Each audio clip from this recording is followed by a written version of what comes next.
to the right with the bass up loud. I slide, choking on that beat. 2 miles per hour, so everybody sees. Right, got the top lit down. Leaning to the right with the bass up loud. I slide, choking on that beat. 2 miles per hour, so everybody sees. You see the European grill, so the lips glisten. Tank full of Terraplu, cause I be in them shit. Brick slick, roll with me, get to contact. High definition, popping, flipping out the armrest. See, I'm a rider, dipping in the catalog. Just got it fitted on some shit I need a ladder for. Come up in your hood, stun when I leave, dude. 2 miles per hour, so everybody sees. What's happening with it? What's good with y'all? Y'all already know what it is. You're tuned in to another episode of Everything Boxing. There you go, talking that boxing again. Yeah. What's up with it? My man James Kelly in the building with the super chat. Salute to the almighty James Kelly, man. Always coming through, showing love and support to the channel. Man, I appreciate you. Really do. My man James in the building. What's happening with it? Next ESPN, what it do?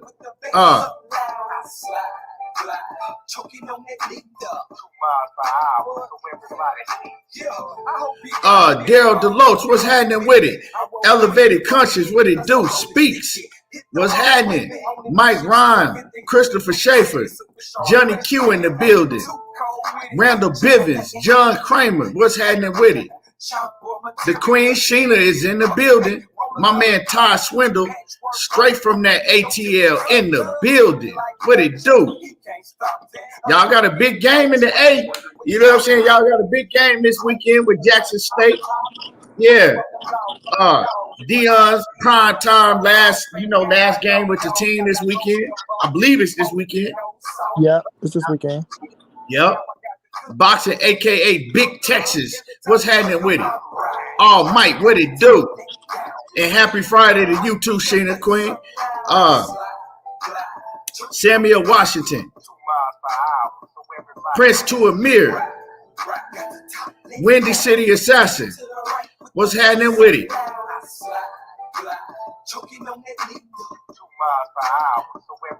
Yeah. What's happening with it, Money? Man, you know I can't call it, man. Today your boy turned 36, just blessed, a little happy, you know what I'm saying? Trying to enjoy myself. But it's Money Brown's birthday, everybody. So let's wish him a happy birthday. You know what I'm saying? It's you know what I'm saying, the big step of Money Brown. It's his birthday. Yes, sir. Y'all yes, show sir. him some love. Yes, sir. Yes, sir. Yes, sir. Yeah. But Money, man, what you got up? Man, chilling, fam. You know, can't call it. Relaxing right now. Same old. Just go, oh yeah, I graduated today, so college done for a minute. So we're gonna be way focused, way more on boxing now. You know what I'm saying? So we just gonna go out and celebrate today, bro. We're gonna go out tonight, just have a little few drinks, kick it, then right back to the regular programming. Ain't shit changing. Man, that's dope, man. Your birthday and you finish school all in the same day. That's dope as hell, man. Congratulations. Thanks. Appreciate that, big bro. Appreciate You've that. been in school. Seems like you've been hitting them books forever. Hell yeah, bro. Take a break from that shit. Yes, sir, man. And y'all hit the like button as you come in the building. I know I'm late. Apologize for being late, but we here. You know what I'm saying? We still here. Ricky Williams, what's happening with it? He say, there you go, talking that boxing again. He say, HBD to the Big Stepper. Happy birthday to the Big Stepper. Appreciate that, Rick. Appreciate that, big bro. Yeah. And salute to Ricky Williams. My man Christopher Schaefer say happy birthday. And Jeezy03, what's happening with it? Salute. Appreciate all the love. Y'all appreciate all the love. Yes, sir, man. A lot going on, man. A lot going on in boxing. This weekend, man, we got Frank Martin versus Michelle Rivera. Hell of a fight, man. A fight that I was surprised and shocked that they made, dog. When they announced this fight, I was surprised that they made the fight. Just because you know how these promoters, usually do, dog. They usually, don't make fights this fast with two young up and coming fighters at this point in their career. But we got one of them is, promoted by the big fish, Errol Spence. And like I've been saying, man, if in Errol Spence's career, he want all of the smoke. He want all the smoke. And it looked like that, hey, he doing the same thing for his fighter. If Frank Martin say he want all the smoke, he say, all right, bet. I'm going to make sure that I get you the biggest and best fights. And this going to be a hell of a fight, man. Going to be a hell of a fight. He moving just like his promoter is moving. Big and shout facts, out to Rivera too. Big facts. Gotta show them love. Just watch the weigh-in. Gotta show them all the love in the world, like you say. Frank, he headlined it, man. And this another thing. Like you got to praise Errol Spence for. Like I keep telling people, everybody kept waiting to see what's his next move going to be. This, that, and the third. After Terence Crawford fucked him over, you can tell he didn't want to take the spotlight off of his fighter, so he ain't come out and say nothing because he know that his fighter had a fight coming up December 17th. That's what he wanted to focus on, man. But you most definitely have to give Frank Martin and Michelle Rivera, two undefeated young up and coming, we can say, prospects trying to turn themselves into real contenders, right? Getting in the ring with one another, and they know that next step is going to be with a victory over one another, bro. And that's going to make them a real contender and put them in position for a world title. And like I say, you got to salute that, bro, because both of these boys can fight. Both of them are technically sound. Frank looked like he got more power than Michelle Rivera, but Michelle Rivera is very fucking skillful, everybody. He's very skillful, and he's a live fucking dog in this fight. He's a live dog in this fight. And, I mean, you couldn't ask for nothing better when you're talking about the best versus the best. Yeah, man. And Master Khalid, salute. Money. Put your cash up in the comments, and then I could pin it. Oh, I'm doing it right now, bro. Yes, sir. Yes, sir. Appreciate that. Yeah, man. Like I said, man, this is a dangerous. Like honestly, me, I don't know. I ain't too impressed with Michelle Rivera. Maybe I need to focus on him and watch him a little bit more. But his last fight, I wasn't that impressed with him. I seen a lot of holes in his game, and the fight before that, I wasn't that impressed with him. I don't know. A lot of people think very, very highly of him. Man, I might be wrong. I might have just been missing something. I don't know, but it's still a dangerous fight for Frank Martin if Michelle Rivera is what everybody's saying he is, because like I said, we saw Frank Martin have a lot of trouble with what's his name? What's his name? His last fight. Last fight with that beat Rolly. That beat Rolly for real, but they took it from the boy. Yeah. The dude that should have beat Rolando Romero Rolly, and they robbed him. Jackson Marinez. Yeah. Now we saw what Richard Comey did to Jackson Marinez, right? Laid him flat out, knocked him out cold. But hey, that shit happens sometimes. But Frank Martin, he had a lot of trouble versus Jackson Marinez. So if you rooting for Frank Martin like I am, that shit should worry you a little bit. Mm-hmm. Should worry you a little bit. But I'm still picking Frank Martin. I'm still going to pick Frank Martin. And shit, me say this because I'm going to play this later on when we get to talking about Errol Spence. So we're going to all watch it together. But yeah. Let me see. Let me pin this comment. Let me pin Money Brown's Cash App. I'm pinning Money Brown's Cash App right now in the comments because it's his birthday, and y'all could go and show him some birthday love. Yeah, I appreciate that love, and I appreciate that, Key. And y'all get the likes up too. Smash the like button. Get the likes up. It's a whole lot of y'all. It's about more than 20 people in here that still ain't hit the like button. So smash the like button.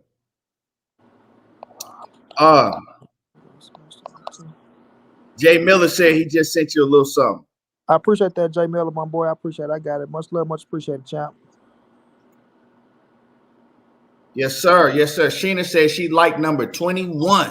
I appreciate you always, Sheena.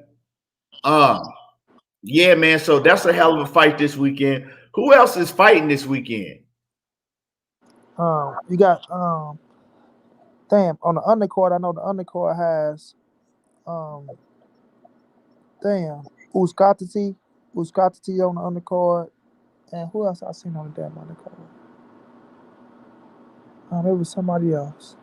It's a cool undercard though. Hold on, you got a cool undercard. Now, for as another big card, I don't know about another big card going down. I know that Joshua Franco, he's fighting this what's that dude? Ioto, the Japanese dude. Watch Josh Franco, he fighting, and I think that's in Japan. Aoki, you about the champion Aoki? He fight Kazuto Aoki, yeah, in Japan. Oh yeah, that's the champion fight. Wait, no. Never mind. That's the 31st. I don't know why I thought that was this weekend. That's on the 31st. So scratch that. So you got basically the only really big fight that's happening this weekend is Frank Martin. Is the Frank Martin and Michelle Rivera fight. You got the key on the card, but I really don't know that guy that he fighting. He's supposed to be undefeated, the dude that Uzcategui is fighting, and Uzcategui, man, people ain't really looking at him like that no more ever since he popped dirty. You feel me? You gonna know this Russian when you see his face. Like you seen him fight before. Like okay, when you see his face, you gonna know him. Vladimir Shishensky, like that. But when you see his face, I seen him fight a few times. He can fight too. Okay. Yeah, but man, speaking of Uzcategui, right, man, ever since dude popped dirty, now it got everybody questioning him. Was he dirty when he fought Caleb Plant? Was he dirty both times when he fought Darrell? Because back then, motherfucker looked like a monster. Remember, for the longest time, people forget or people just don't know that Jose Uzcategui, they was calling him the monster of the division. He was the most ducked fighter at 168 for a while. Nobody wanted to fight him. And then Caleb Plant, he finally, he stepped up to the plate and fought him. And Caleb Plant was an underdog in that fight. Yeah. The boxing odds had Caleb Plant like a 2-1 underdog. Uzcategui was the champion. Yeah, Uzcategui was the champion. He had destroyed Andre Darrell not once but twice. And he was pretty much walking through everybody.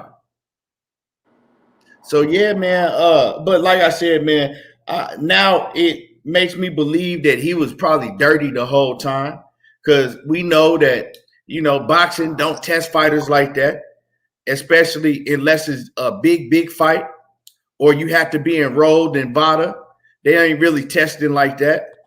Now, for the Caleb Plant fight, I believe that they probably did have testing because it was for the IBF belt. But you just never know in boxing, But, yeah. So this is a tough fight for Uzcategui. It's supposed to be a tough fight. Dude, undefeated, Russian. So we going to see. But, yeah, man, y'all smash the like button. Y'all smash on the like button. Smash the like button. Chris Schaefer, appreciate the love, bro. Much love, much appreciated, champ. Yeah. End of the year coming up, man. End of the year. We got some hot shit, going down. Hot fights going down. 2023. They promising that 2023 is going to be the year. Now, we hear this shit every year when it's about to be a new year. Well, man, 2021, man, everybody fight. 2022, everybody fight. Now, here we go again. 2023, everybody's supposed to be fighting. But one thing we do know, the good thing about 2023 is that we already got some hot boxing cards. You know what I'm saying? We already got some hot boxing cards set up already. You got Jermell Charlo and Tim Tszyu. That's already official. You got Caleb Plant and David Benavidez. That's already official. You got Gervonta Tank Davis, Hector Garcia, and that whole card is fire. That's already official. What else we got that I'm missing? What else we got? For 23, that's signed, sealed, and delivered. Mm-hmm. Shit, the ones that I'm knowing, you hit them on the head too.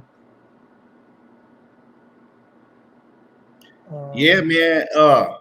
And before we get into the my man Eric Grimey said you got Matias versus Ponce. Okay, yep. I just heard that. Aisha, salute to you, Queen. Matias versus who, Key?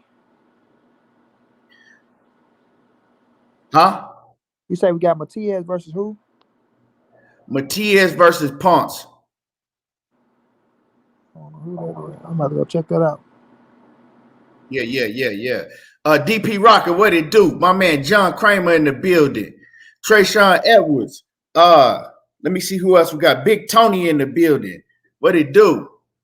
Yeah, man. And y'all hit the like button. Y'all smash on the like button. Samuel Washington, what's happening with it? Yeah, Beterbiev and Yarde. Yep. Beterbiev and Yarde. I don't know how excited I am about that fight because I'm kind of scared. I'm scared for Yarde, man. I ain't gonna lie. He's going to sleep. Ryan, what's happening with it? Derek Pearson, what it do? Kirk McCall. Yeah, man. DW, what it do? Yeah, man. He gonna get hurt, dog. Like in the type of punches, because I mean, Yarde get hit a lot. Anthony Yarde get hit a lot. He try to, do that shoulder roll and all that shit, but man, Beterbiev is gonna punch through all of that shit. He punching straight through all of that shit, and Beterbiev, he gonna hurt Anthony Yarde. Anthony Yarde know it too. Santos, what's happening with it, man? Where you been at? Yeah, man, I'm afraid for Anthony Yarde, so I ain't too excited about that fight because I like Anthony Yarde. Anthony Yarde, one of the, he probably got the most swag of any UK fighter out there. I fuck with Anthony Yarde, heavy. But like I said, I'm scared for him in this fight, but that's another big fight.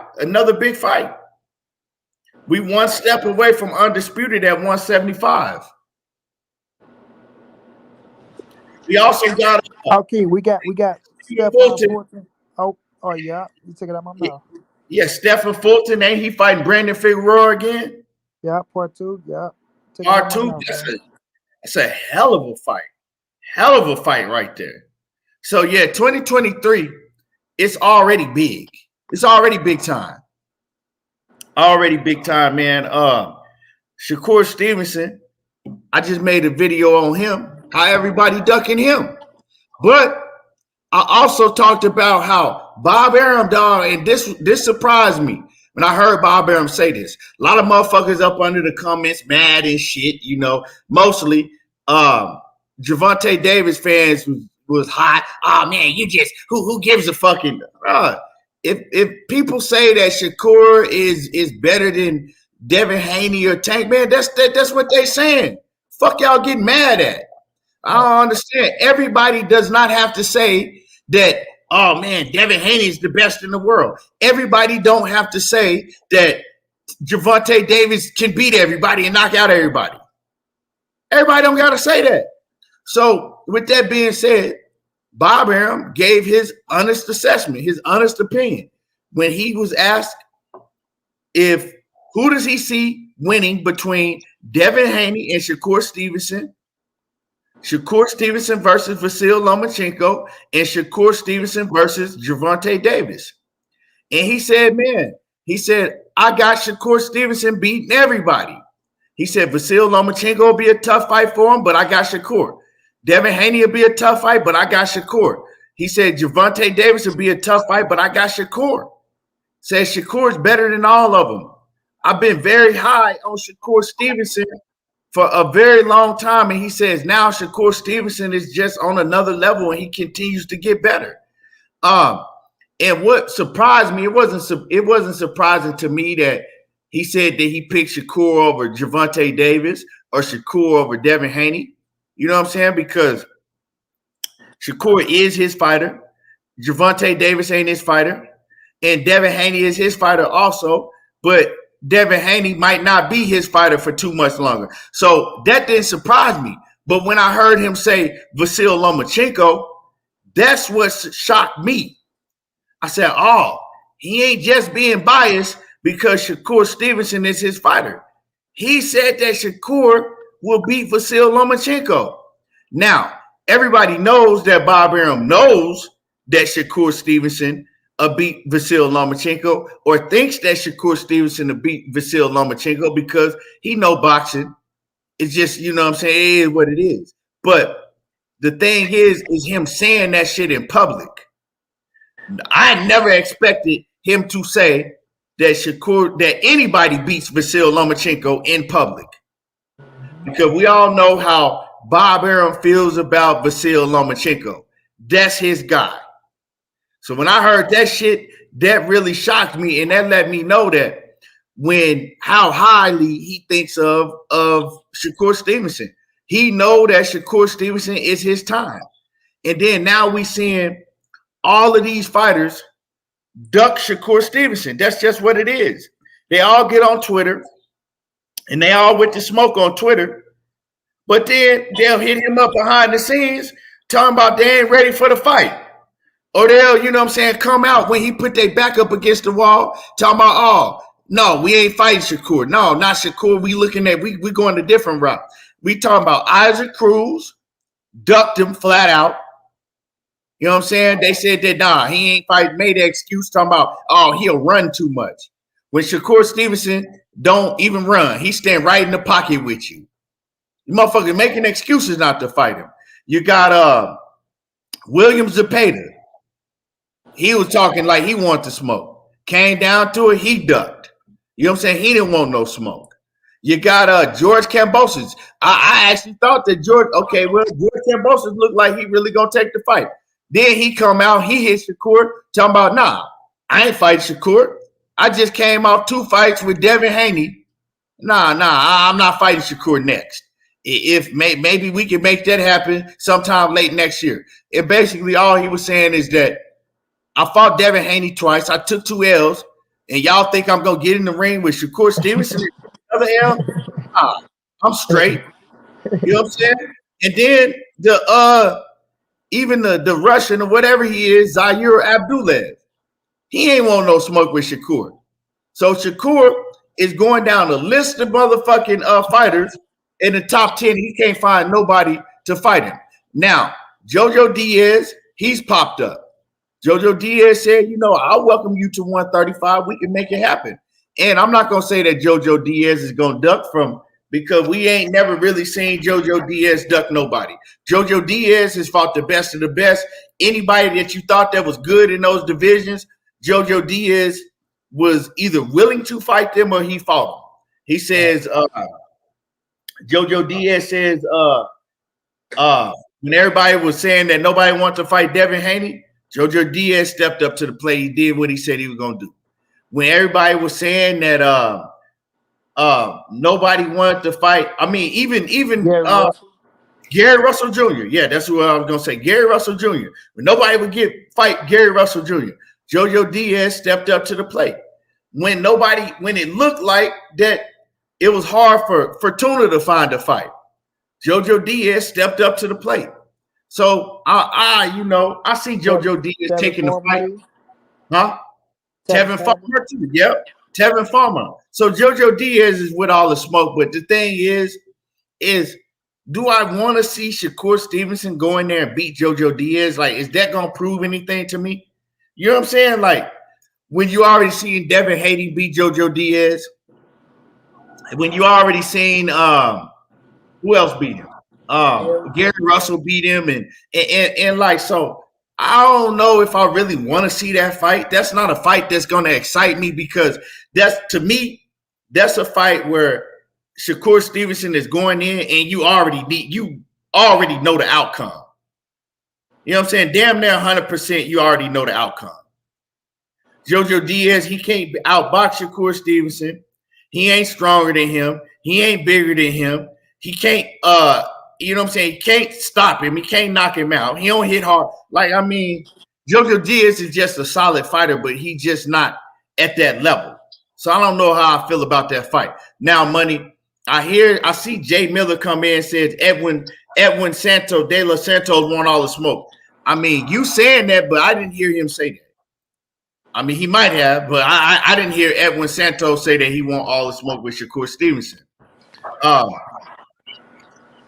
Ortiz, I did see Jermaine Ortiz say that it would be a great, if anybody, what Jermaine Ortiz said was that if anybody in a division could beat Shakur Stevenson, it would be me. Now, he's supposed to say that. Now, let's see. That's a solid fight. I like that fight. You know what I'm saying? Solid fight. He can't beat Shakur. He can't beat Shakur, but it's a solid fight. So I like that fight. You know what I'm saying? Let's see. Let's see. You know what I'm saying? Let's see if he actually, try to get that fight done with Bob Arum behind the scenes. I see that as a really good fight for Shakur Stevenson coming to 135. They under the same banner. It's a really good fight. Eric Grimey say Santos is fighting Pitbull next. What's happening with it, Coach?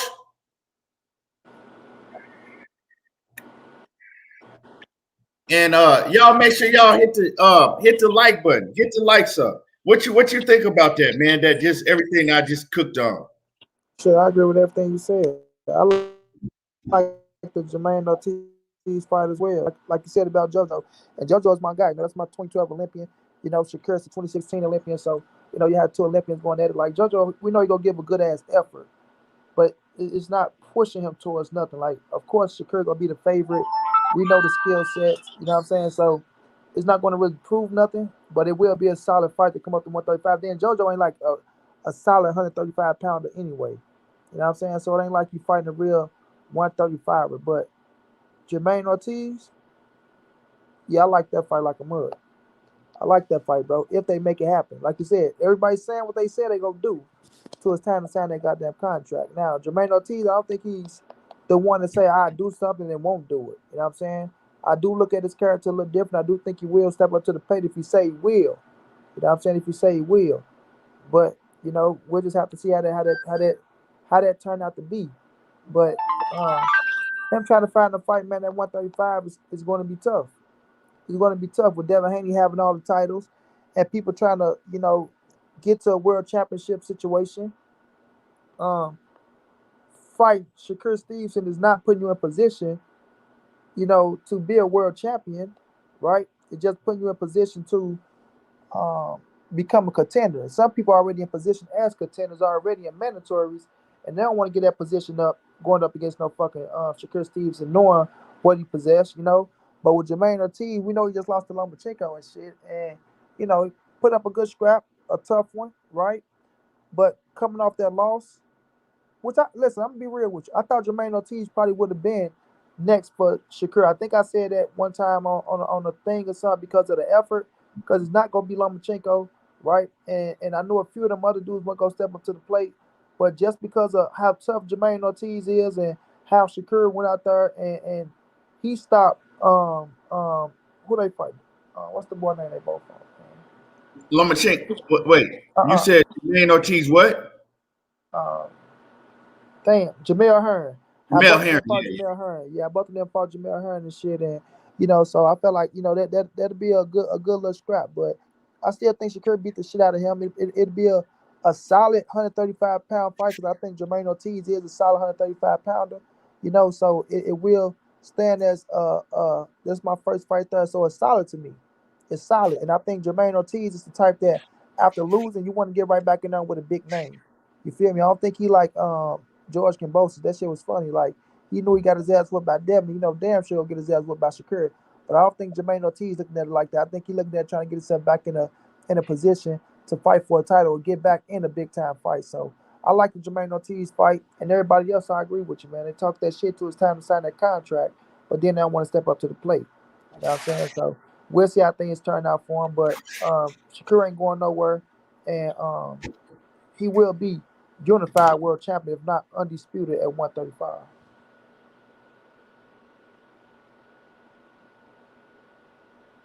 Yeah, that's most definitely. I agree that. I agree with that most definitely. But it's like we know that Devin Haney is moving to 140 pounds. Like that for sure. We just seen Devin Haney kill himself on the damn near kill himself on the scale. You know what I'm talking about? Look like they had got him, you know what I'm saying, straight out the casket. So we know that he's going to 140. So that leaves the Shit, top guys. he could paint about 2 more months already, Keith. Shit, you know he Right, ready to go. right. So that leaves the top guys in the division. That leaves you Shakur Stevenson. You got Frank Martin. You got we gonna throw Michelle Rivera in there. You got Ryan Garcia. You got Gervonta Davis. But the two top guys that leaves in the division is Tank and Shakur. Do we see that fight at 135? It's possible, very possible, depending on how long it take for them to put them damn titles out there, right? Because they coming for the belts. That's what they'll come for. They will come for the belts. Now, being with Top Rank and being over there with Showtime, him fighting on ESPN, him fighting on Showtime, I feel like that might be a hiccup in the whole thing. But I think Shakur and Bob is willing to go, you know what I'm saying, to Showtime, and if it got to happen like that, you know what I'm saying, because it ain't gonna be as possibility it could be, right? Because we seen the Zone and Showtime coming to a conclusion where they can work together. So possibility where it could be where they can come together and work together with that situation, but it's gonna come down to them titles, where them titles end up at, and at the time is everybody knocked out that nobody can say, well, I got to fight this fight or I got to fight that fight. You know what I mean? But overall, bro, that's the fight that I want at 135. Gervonta Tank Davis, Shakur Stevenson. I feel like they're the two best at that motherfucker, right? That's the fight I do want. Tank said he'll fight him, and Shakur said multiple times, multiple. That's one of the biggest fight in boxing. And to him, that's his biggest fight in boxing. And when they fight, it's gonna do big ass numbers. So for sure, I'm gonna be pushing for that shit to happen. Yeah, for sure. I mean, they're gonna be the two biggest names at 135. Depending on what happened between Tank and Ryan Garcia. But Yeah. you can't look past that because I think that's a dangerous fight for both of them, not just for Ryan Garcia. I know that you got very, very few people giving Ryan Garcia any type of chance at all. But hey, when you got the skills that he got, the speed and the power, he got a chance. He got a chance. Now, am I favoring Ryan Garcia to beat Tank? No. But he got a chance. So, we're going to throw him in there too. But I just don't really see Ryan Garcia, even if he do fuck around and beat Tank, I don't see Ryan Garcia staying at, well, he ain't going to be at 135 anyway. He going to be at 140. But I don't even see him fighting it. I don't know, man. It's like if he fuck around and beat Tank, right? Where does he go from there at 140? If who fuck around beat Tank, Ryan? Ryan Garcia. Now, like I said, I don't see him. I'm not picking him to beat Tank. Nah, you saying hypothetically. Yeah, hypothetically. If he fucked around and beat Tank, what's happening with it, knockout? Where does he go from there? Bro, he become the man. Like everybody is going to want him, bro. Like he going to 140. Because you got to remember, Yeah, they like who they're does going he to fight fight at at catch weight. 140 now? Do he take on the top names or then they just scale him back and bro, I ain't gonna even lie to you. shit? I ain't gonna lie. If that boy beat Tank, that boy turned into a real big diva. You feel me? Oscar De La Hoya is most definitely gonna play it tic-tac-toe. You know what I'm saying? He ain't finna go out there motherfucker and say, oh, we just beat Gervonta Tank Davis. Give us motherfucking Regis Progress Josh Taylor now. No, it ain't gonna go like that. Them motherfuckers gonna sit up there and say, oh, you see what we just did on pay-per-view? You see our numbers? Okay, we gonna sit back and we just beat arguably this guy. Like I feel like this. I don't know how Keith feel. I just feel like it's gonna go to the and I like Ryan, that's my dog, but it's gonna be so much hype around him at the time, bro. It's gonna be so much hype around him, bro. And they not gonna go right back to a dangerous fight like that. But they go try to pick their way to a world title with that motherfucker 140 pounds. Because I don't see them going up to no, oh well shit, we did that. Now let's go for Regis or Josh Taylor. You know what I'm saying? Or the hard hitting motherfuckers up there, because even if he do be Tank, you gonna know he been in the motherfucking fight. You feel me? So they most definitely go dial it down, in my opinion. But boy, I think Diva mode is coming like a motherfucker. I can see that now. right. Now, the thing with this Gervonta Davis and Ryan Garcia fight, right? I got somebody getting stopped, regardless. But what if it's a close fight and nobody gets stopped? Imagine how much money they're gonna make on a rematch. Yeah. Imagine how much money both of them will make in a rematch because now they didn't fought already. It go the distance and it's a hell of a fight. Everybody talking about it. You know what I'm saying? Both of their star power shoot through the motherfucking roof. Now they got a rematch. They gonna sell over 1 million pay-per-views in a rematch. Hmm. I can agree For with that, sure. bro. For sure, I, for sure. I can agree with that like a motherfucker. Like I'm telling them, I meant what I said, bro. Like people thought I was just talking shit. Why I said even right now, Key, I think they would have, if not, been right on the ass of Errol Spence and Terence Crawford for his pay-per-view sales, bro. You know what I'm saying? It's all about reaching the casual fans and shit like that. And I'm telling you, I had people hitting me up that don't even fucking watch boxing, bro. Talking about, Mm-hmm. ooh, Tank finna fight that dude. Like, you know what I'm saying? They just want to see him fight, bro. And it's like, them dudes carry. And people don't see it because they like, oh, well, Ryan did this. Wait till you put Ryan with Tank. You feel me? Wait till you put Ryan with Tank. And watch how his fan base get behind his ass. You know what I'm saying? And So, like AB said, he said the bigger fight, right? He said when it comes to diehard boxing fans, Errol Spence and Terence Crawford is the bigger fight. But then he said when it comes to just you know casuals and casual. just fans that really don't know, it's Ryan and Tank. I'm trying to tell you. And I've been saying that shit before AB said it, right, Key? So niggas can't say, oh man, yeah. Like I'm telling y'all, bro, you can do so much with it, bro. It's so much you can market behind that shit, bro. It's so much. You can say, oh, Floyd Mayweather, Oscar De La Hoya, or Floyd Mayweather, Canelo. Like it's so much you can market it with it, bro. How much shit you can do with it commercially wise. You feel me? Commercially wise. So that shit was sell tickets, bro. And then they both undefeated. They both young, right? They both got almost a high fucking ratio in knockouts. So when you looking at them, and look how people was reacting to the Broly and Tank. You know what I'm saying? Mm-hmm. Motherfucker looking at Rolly like, God damn, and Ryan can talk his ass off too. But people were just saying knockouts, like, oh man, that motherfucking punch. So what you think they gonna think when Tank and they showing Tank highlights and Ryan highlights, they just knocking motherfuckers out left to right. Motherfuckers just falling. And And Ryan making motherfuckers fall just like Tank making their ass fall. So there's some devastating right. knockouts. And you know the thing is, man, what we haven't even really thought about is right now we looking at that fight as being a big ass fight, and we like, okay, they both do what they got to do. They both gonna fight in April. If they both, if Gervonta Davis go knock out Hector Garcia, right, stop him in devastating fashion, and then Ryan Garcia he go knock out, I don't even know who the fuck he fighting. You know what I'm saying? The guy that he fighting in January, right? They both get back to back devastating knockouts. That fight then is even bigger than it is now. Yeah.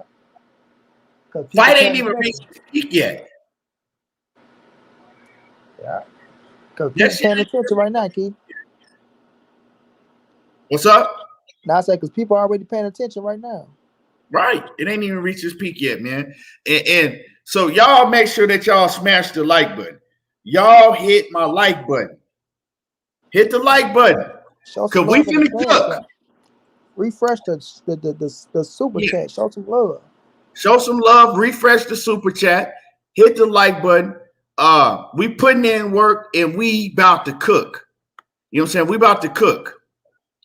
And I got some shit I want to address too. I got some shit I want to address too. You know. I got some shit I want to address. So y'all make sure that y'all hit the like button. Cause shit finna get real in this motherfucker for real. Hit the like button. Let me check the likes first because it finna get real in here.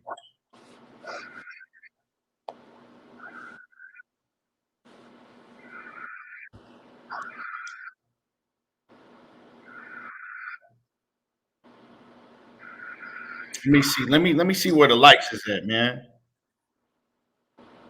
See where the likes is at. Yeah, y'all got to get the likes up. Y'all got to get the likes up.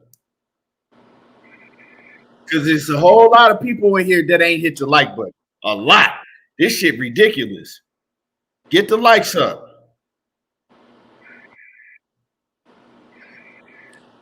All right, man. 216 people in the building, man. Get that shit over 200 likes, man. Right. We only got 149 likes. And since I said it, ain't nobody hit the like button.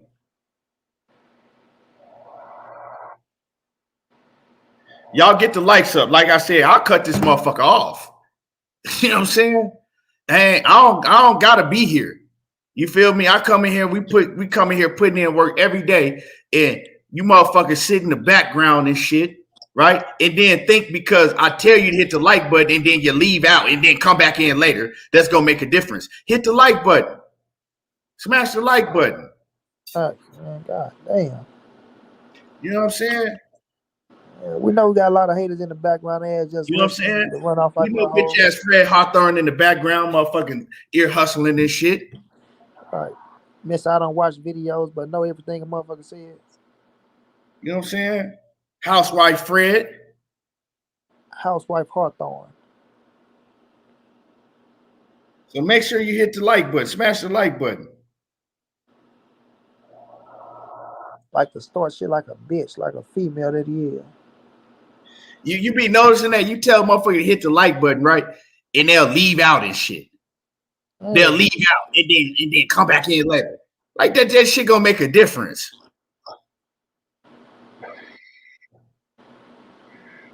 Just hit the like, y'all. Come on, man. Let's get the likes to 200, man.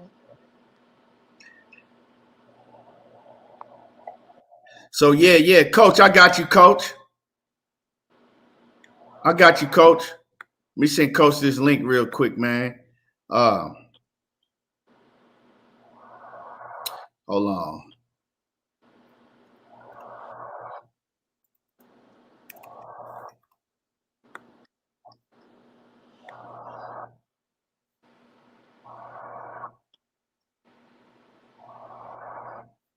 All right.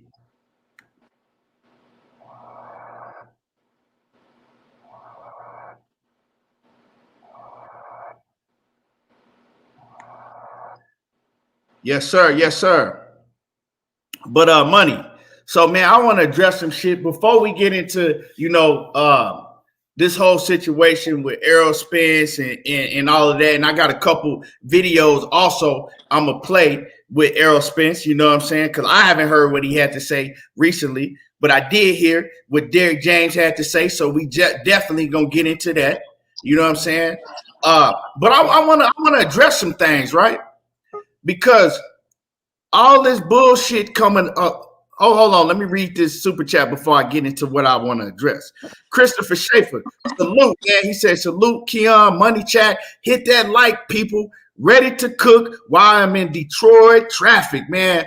And salute to you, man. Salute to you. Off in Detroit, man. I know it's cold as hell out there right now, too. And my man Joshua Hawkins say, money beat Keon. You guys follow that Samuel Arnold kid from St. Louis. Yeah, man, that's money. That's money's partner. Yeah, I just interviewed him. Just interviewed him before his fight.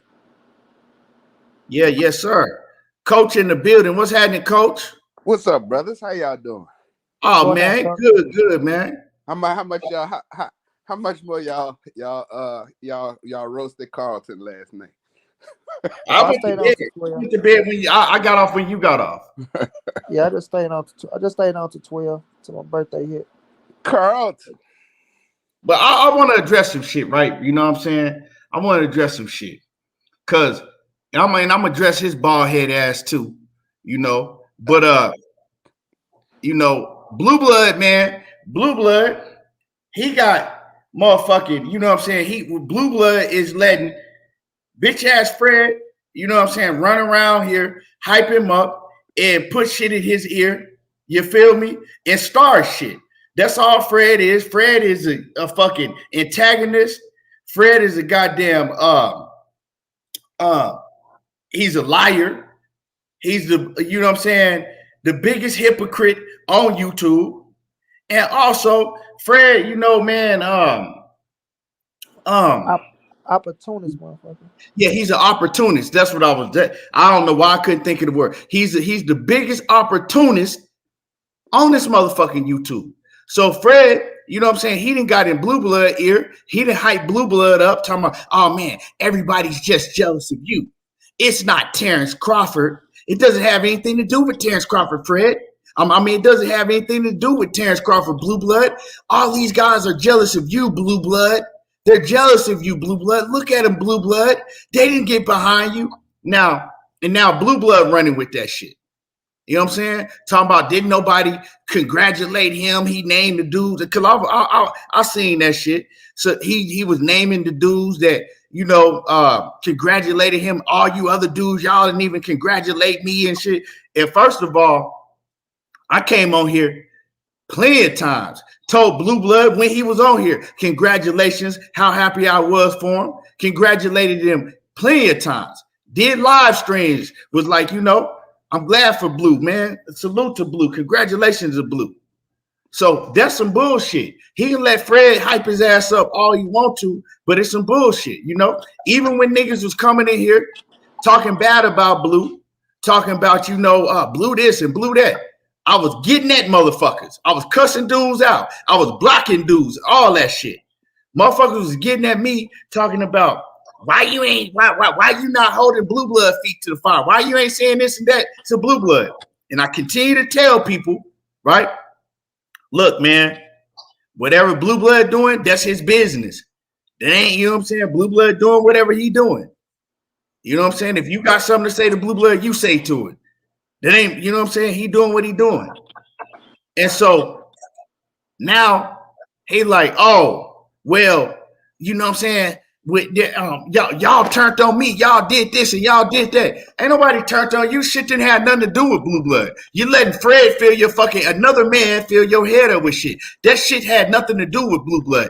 People are not gonna rock with some shit that they don't feel like that is worth them paying for. And then y'all out here running with shit talking about, oh, you telling people to boycott. Ain't no motherfucking body told nobody to boycott a goddamn thing. Me, Money Brown, Coach, nobody told Knockout TV. Nobody told anybody to boycott nothing.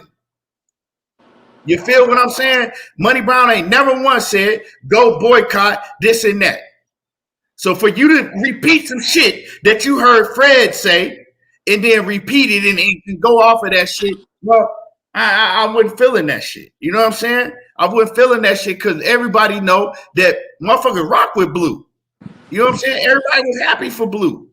I ain't never once blamed Blue. Me personally, I ain't never once blamed Blue for stopping the Terence Crawford fight. It is what it is. If I'm in the same position, you know, if I'm in the same position and I got a chance to get some, I mean, that he doing what he doing. You know what I'm saying? And I understand exactly what he doing. So why motherfuckers is saying, oh man, he flip-flop. And he, you know what I'm saying? He not keeping the same energy that he was. Man, everybody been watching you for years. You're not keeping the same energy that you was when it came to the Terence Crawford and Errol Spence situation. I wasn't talking about it because I understood what you're doing. You know what I'm saying? Hey, he got to get his money. He working with these people now. He working with this man now. So shit, he doing what he got to do. You know what I'm saying? Regardless, if I would have did the same shit, and me personally, no, I wouldn't have did it.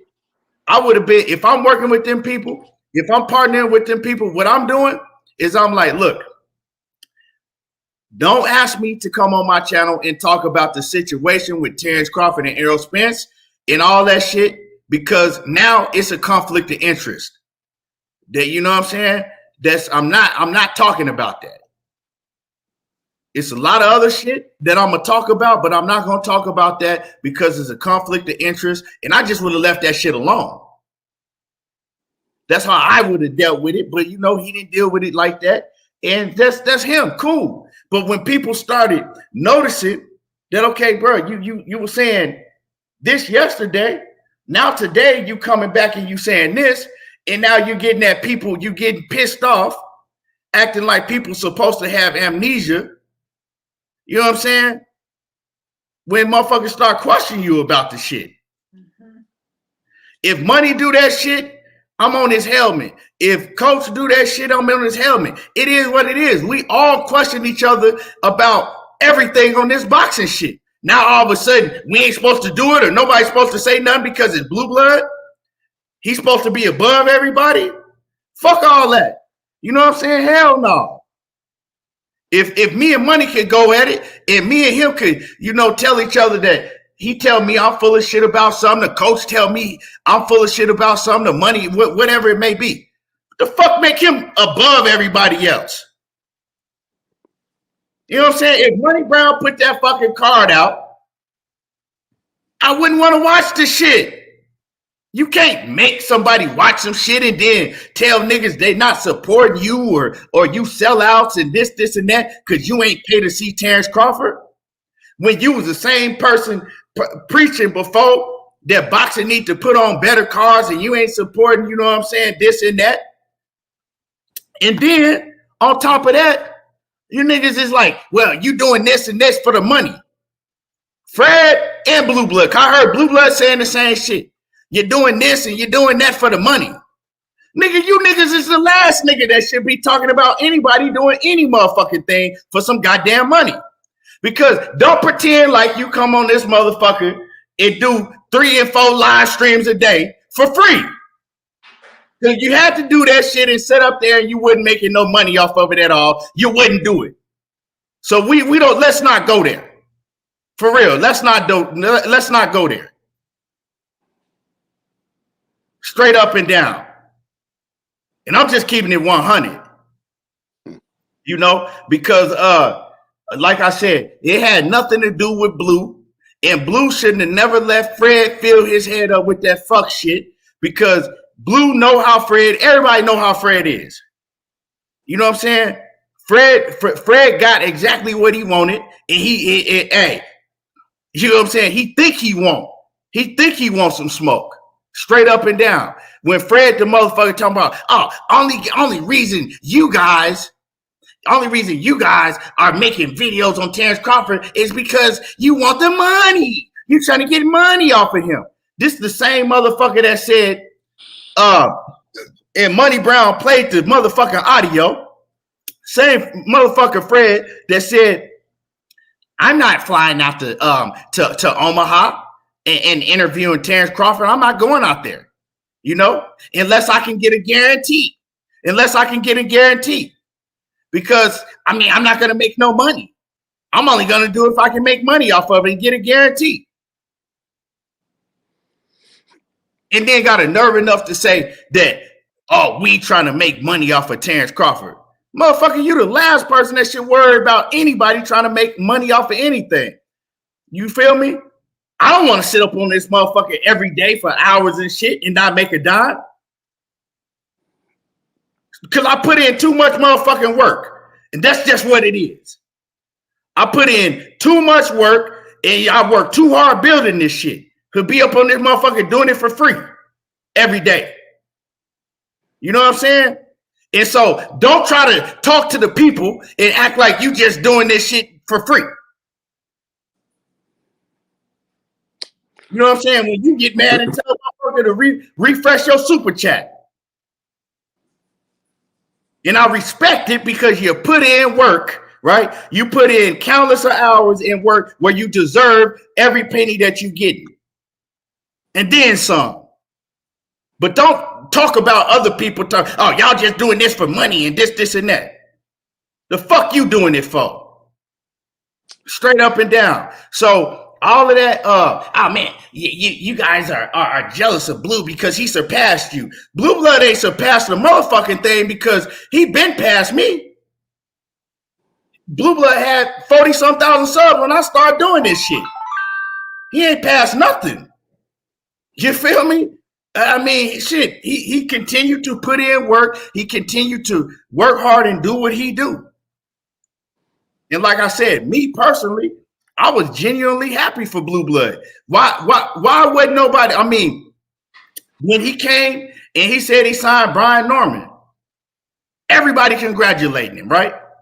Didn't nobody think that Terence Crawford versus David I've been sneezing in that whole fuck ass card that they put on? Wasn't nobody excited about that shit when everybody thought they was gonna get Errol Spence and Terence Crawford?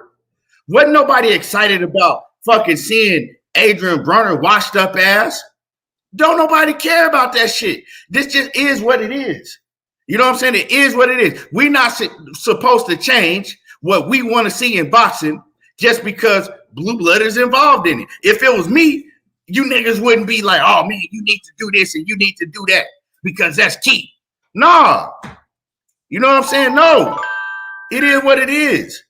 But when you try to make it like, oh, it's just because it's me and motherfuckers is hating on me, well, that shit don't have nothing to do with you at all. You know what I'm saying? Shit, I was like, shit, I'm still going to support it just because it's blue blood. Real talk. I was like, I'm still going to support it just because it's blue blood, you know? But then, motherfucker, I start listening to other cats and I start thinking about it. If I pay for that goddamn shit, I'm going against what I believe because I'm always the one that's preaching saying, hey, I pay for good fights on pay-per-view, and if they give me some fuck shit, I'm not paying for it. And that's fuck shit. So why should I change what I'm doing and what I'm thinking? It ain't like that. Blue blood missing out on money. Motherfuckers is acting like blue blood owns BLK Prime. Blue blood put up his whole motherfucking life savings to put on this fight. Blue blood ain't paying none of these motherfuckers out of his pocket. He said it. So like I said, for Blue to let Fred get him hyped up, because that's what Fred do with his bitch ass, housewife Fred, you know what I'm saying, housewife Hawthorne, motherfucker running around talking about how rich he is and rich. Man, your wife rich. Huh? Y'all, am I good? Can y'all hear me? Yeah, you good, Key. Yeah. Okay. You know what I'm saying? Housewife Fred running around. You know, he ain't got nothing else to do because he's fucking bitter. He bitter and mad with everything that's going on around him and shit. All he do is talk about black folks and bring down black folks and then talk about you ain't black if you ain't support Terence Crawford. This same motherfucker was talking bad about Terence Crawford for years and for years and for years. You got all type of people was making videos on Fred talking about he hating on Terence Crawford again. This man wouldn't even call Terence Crawford by his name. He had made up a name for this man.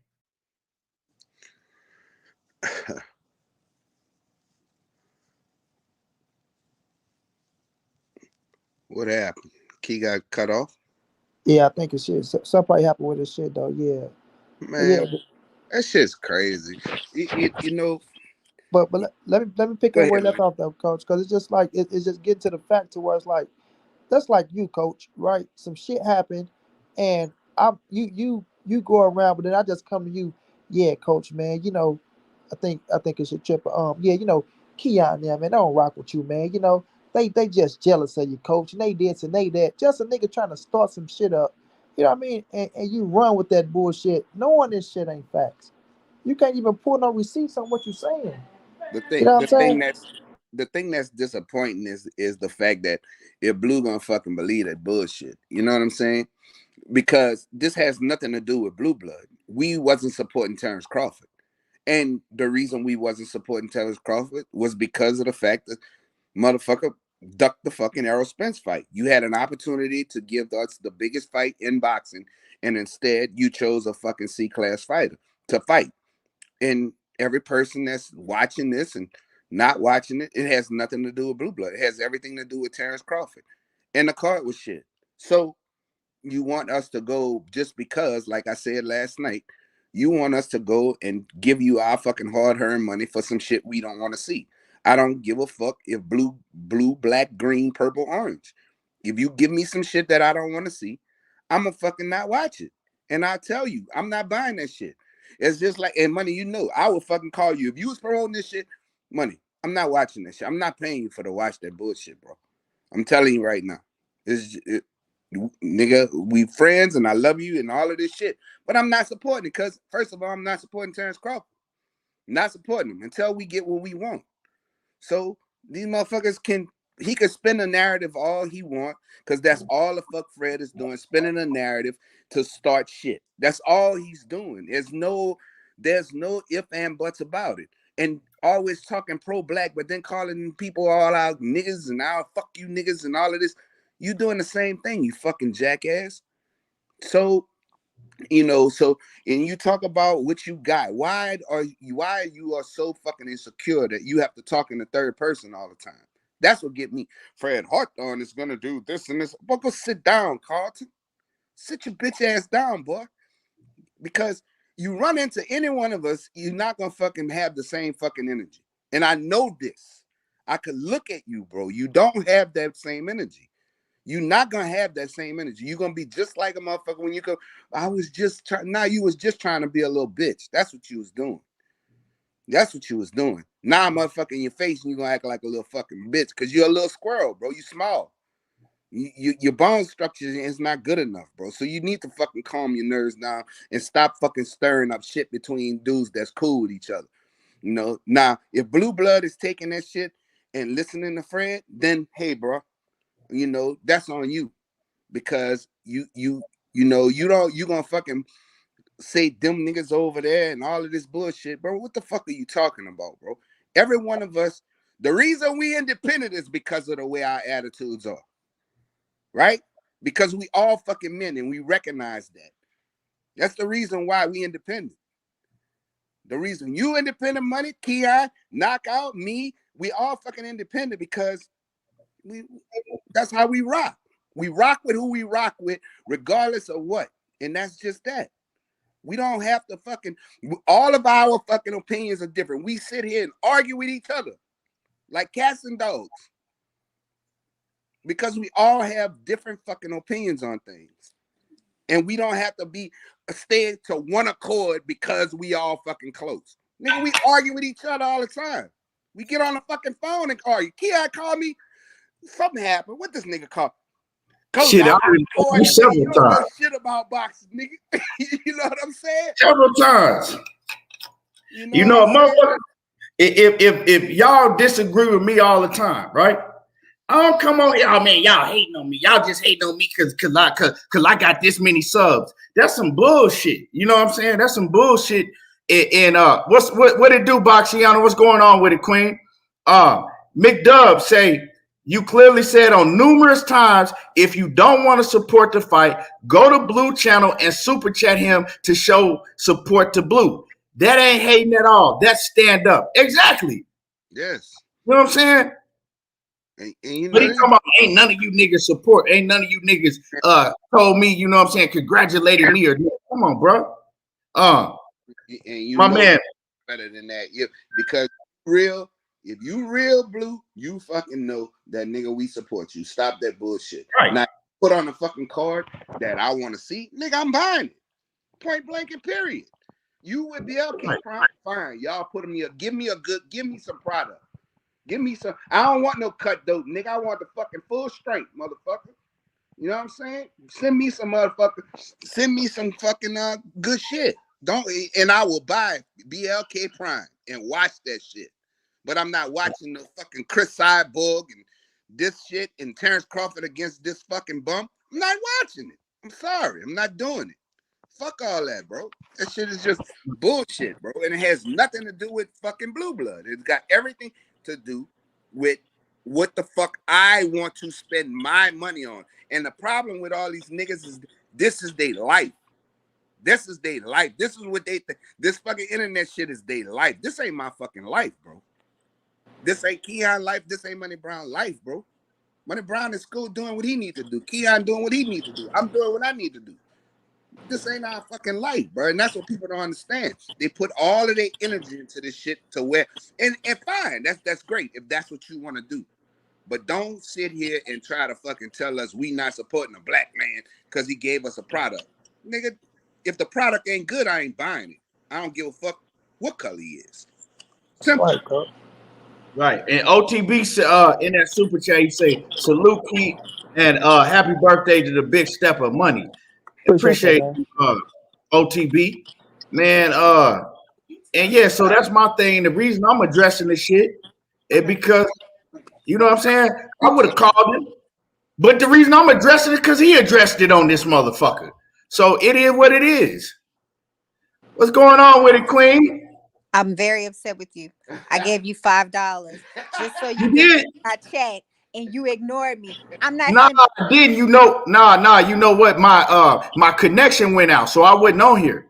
So it might have went down. Hold on, I didn't see it. You know I ain't see it.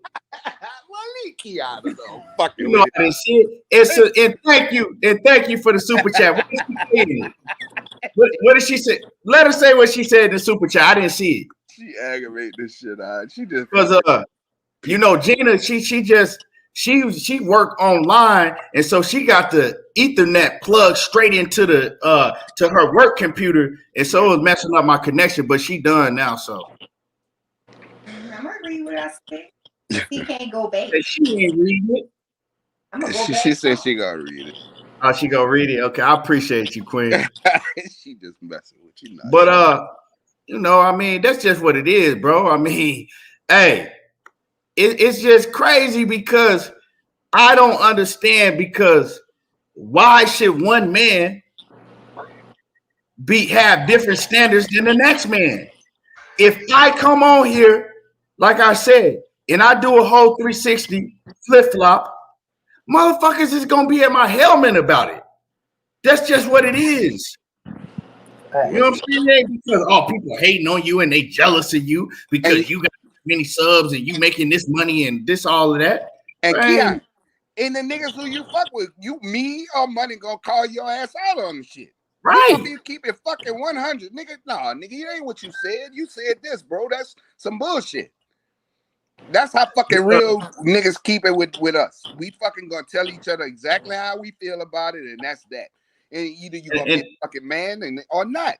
That's what's getting me with these motherfuckers, man. And another thing, right, is I see, right, Blue say that, oh yeah, no, I didn't switch up. It was because I seen, right, I got in the business and I seen what the truth. I found out the truth. You know what I'm saying? What was really going on, what they was really offering. Bruh, let me set this shit straight, right? You found out the truth from Terence Crawford's mouth. You found his truth. That's what he was telling y'all, right? That's what he was going back telling y'all. You wasn't in the negotiating room with Al Heyman and them. You only know what Terence Crawford was telling y'all. So that's his truth. It don't mean it was the truth. It don't mean that everything that he was telling y'all was 100% accurate. The video is moving and you can't find it. Yeah, because that's what mine stopped too. So that's just what that is. You know what I'm saying? And you chose to believe what Terence Crawford was telling y'all. Cool. But everybody don't have to ride with that shit. You gonna believe what you believe, we gonna believe what we believe, and that's just what it is. Make it shit factual. Right, bro. Right. Just because Terence Crawford was telling y'all shit, right, from his perspective, or telling y'all what he wanted y'all to hear, don't mean it was the truth. And look, we done caught him fucking lying about a bunch of shit all the time. So, you know what I'm saying? Facts. It just come down to the point, bro. Motherfuckers letting Fred gas them up. A motherfucker that's bitter. And like he say, you go through his motherfucking, and Sean Clark, I appreciate that love, Sean Clark, and Jesse McClain, I appreciate that love, bro. And Aisha, thank you so much, Aisha Queen. You go through and let a motherfucker like Frederick Hawthorne deter you away from what you know is real, bro. You know damn well ain't nobody on this side hating on you, never have, never will, bro. Ain't got no reason to, bro. Ain't no fuck niggas over here. Ain't no niggas trying to stop a nigga from making $1. We weren't even trying to stop Terence Crawford from making $1, nigga. You talking about you know how much shit I could have done if I really wanted to boycott that motherfucking fight? Nigga, you never heard the word boycott come out of no motherfucking mouth on this panel. Ain't make not one post talking about boycotting shit, not one video talking about boycott shit, and you can't find boycott coming out of nigga mouth. But you lying motherfuckers, talking about a nigga talking about boycotting something. You feel me? That motherfucker try to boycott nothing, bro. Stop the fucking lying, bro. It just get to the point to where you let a motherfucker gaslight you to say some shit that you don't even believe, bro. But you want to feel cool with this motherfucker, whatever you want to feel with him, right? And come out here and put this shit out here and make that shit like it's real when it's not, bro. But we not finna just sit back and just let a motherfucker lie. Period. You're not finna just sit back and lie and tell no fucking lies on a nigga and that shit ain't true. You talking about motherfucker trying to put jackets on you ain't true. You trying to put jackets on niggas that ain't true. And his bitch ass most definitely trying to put jackets on motherfuckers, but he the one that's really wearing them jackets. He the motherfucker that's really bitter and jealous of your motherfucking ass, acting like he really give a fuck.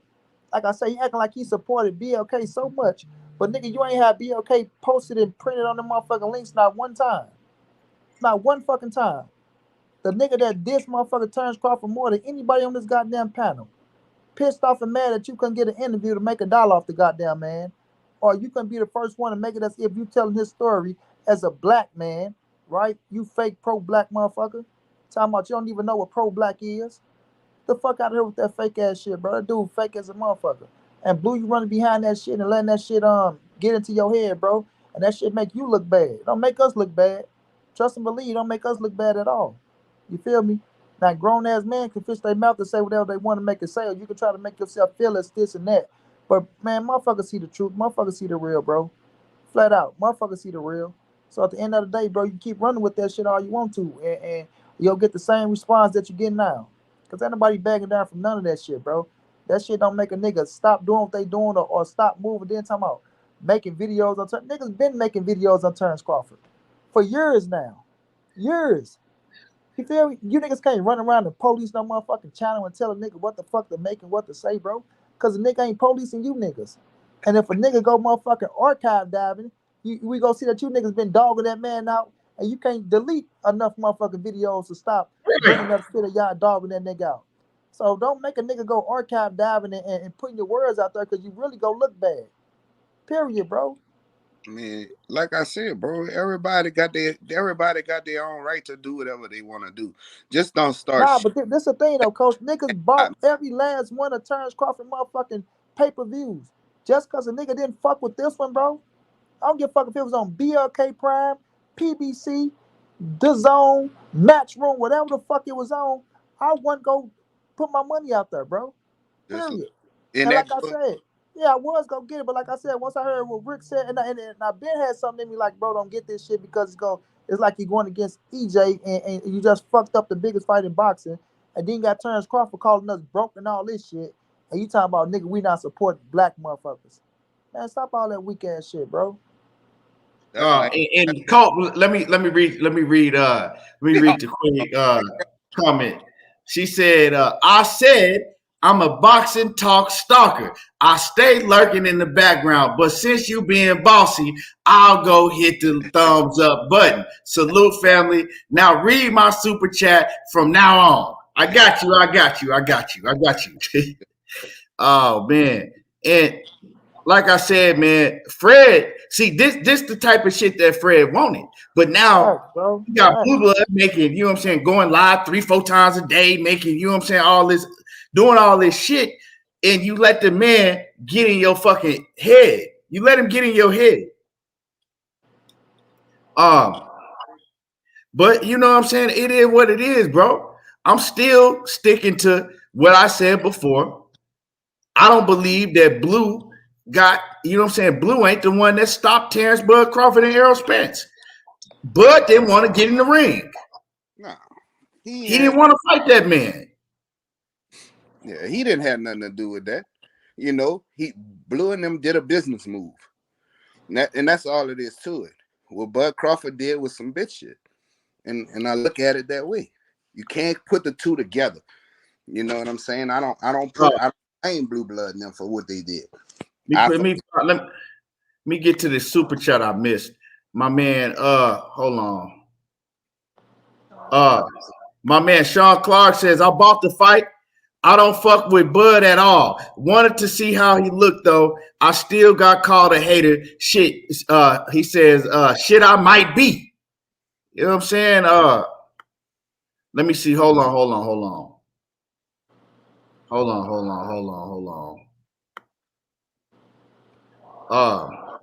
Let me see. Sean T says, listen, the entire Blue BLK and Fred is a weird situation for the love of money. And salute to Sean T. And really, you know what I'm saying? I don't give a fuck about none of that dumbass shit that Fred be saying, right? I don't pay attention to none of that shit Fred be saying because he been a goddamn weirdo. You know what I'm saying? Like I said, I ain't paying attention to motherfucking housewife Hawthorne. But, you know what I'm saying? But when Blue, you know what I'm saying? I fuck with Blue. So when Blue, he start, you know, regurgitating the same shit out of his mouth that Fred is saying and Fred telling him, yeah, I wasn't feeling that shit. And then knowing, it's a whole bunch to that shit, man. But anyway, y'all smash the like button. Y'all smash the like button. Smash on the like button, and we gonna get to cooking. You know what I'm saying? We gonna get to cooking. Really gonna get to cooking. That's all I had to say about that situation for right now. So y'all hit the like button. Y'all hit the like button. Now, I want to play these interviews that I just seen. You know what I'm saying? Well, I didn't even see them yet. But I'm going to play these interviews with Errol Spence. He just did. And we're going to listen to it together and we're going to hear what he had to say. Y'all ready? I'm going to play them right now. Put your mic on mute because somebody got some noise in the background. So I'm going to play them right now. We're going to listen to what EJ had to say.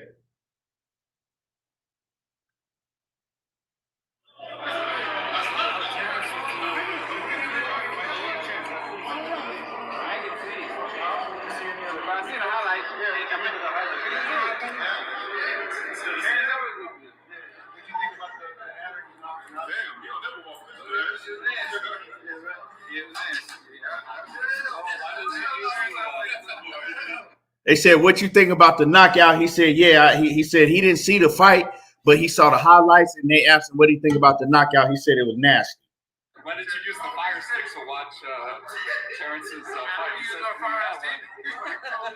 Terence ain't never been in my house. You got no fire stick. Is that still the fight you want the most, though, Errol? Undisputed with Terence? Let me see what he said. They asked him. Hold on. Let me run that back real quick. The fight you want the most, though, Errol? The fire stick to watch Terence's fight. You used no fire stick. Terence ain't never been in my house. He asked Errol, why you ain't used the fire stick? You know, Bud was talking about, Bud was talking about the Errol Spence said he got a fire stick.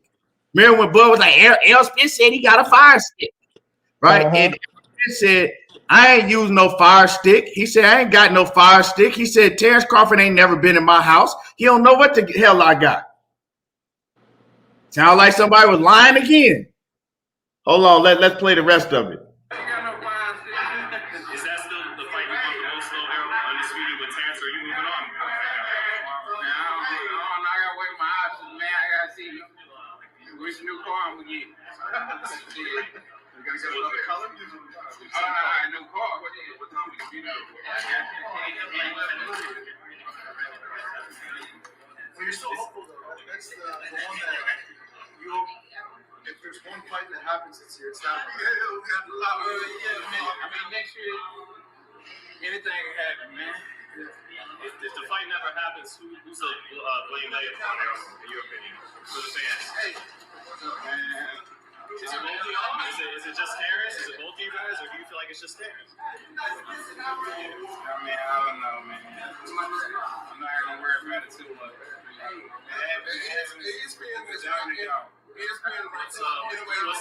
right anyway, hired Shakur, Devin, Charlo, and do you agree with that? What happened? I said, in a way, the boxing. ESPN is ranked up higher than Shakur, ranked too high. The Japanese fighter, you know. Undisputed. You agree with that? He might have Devin, Shakur, Devin Hayes. I mean, and Luka fight his ass off, but I mean, I ain't never seen. I mean, I don't really know anybody he just beat like that. I mean, don't ask. He can fight. Yeah, he did knock out that lady. A little older, but yeah. I mean, he cut his ass off. I like him. I don't know, but I never say I ain't fighting. Well, I Hold on. to just make you a greater fighter. What do you think? Legacy fighter. I don't know. I never say I ain't fighting nobody. I'll fight whoever. They asked him what he think his next legacy fight is if it ain't Terence Crawford. You got a lot of noise in the background, Money. They asked him who he think his next legacy fight is if it ain't Terence Crawford. He said, I don't know. He said he'll never say that he ain't. He said he'll fight anybody. It ain't nobody that he say that he'll say that he won't fight. That's what. If in case y'all couldn't hear it.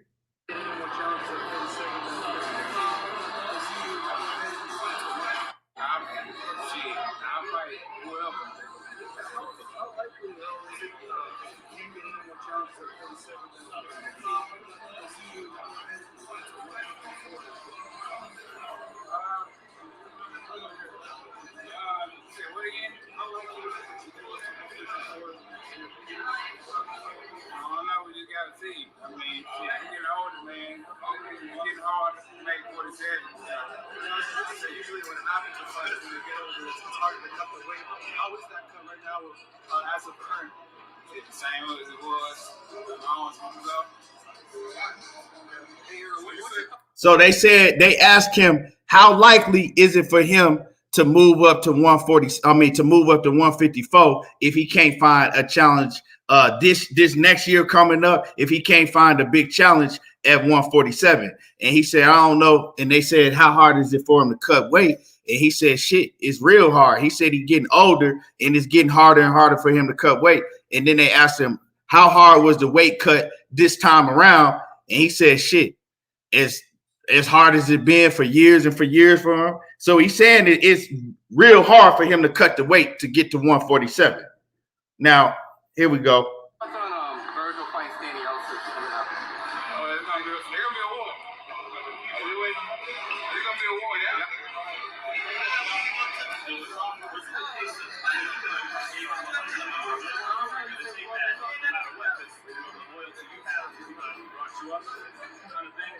He's not mentioning who's coming from, but is that the case? Like, he can come up with any amount of money, but you're not going to take that deal because it's, you know, first of all, you don't know where it's coming from, but also because your loyalty is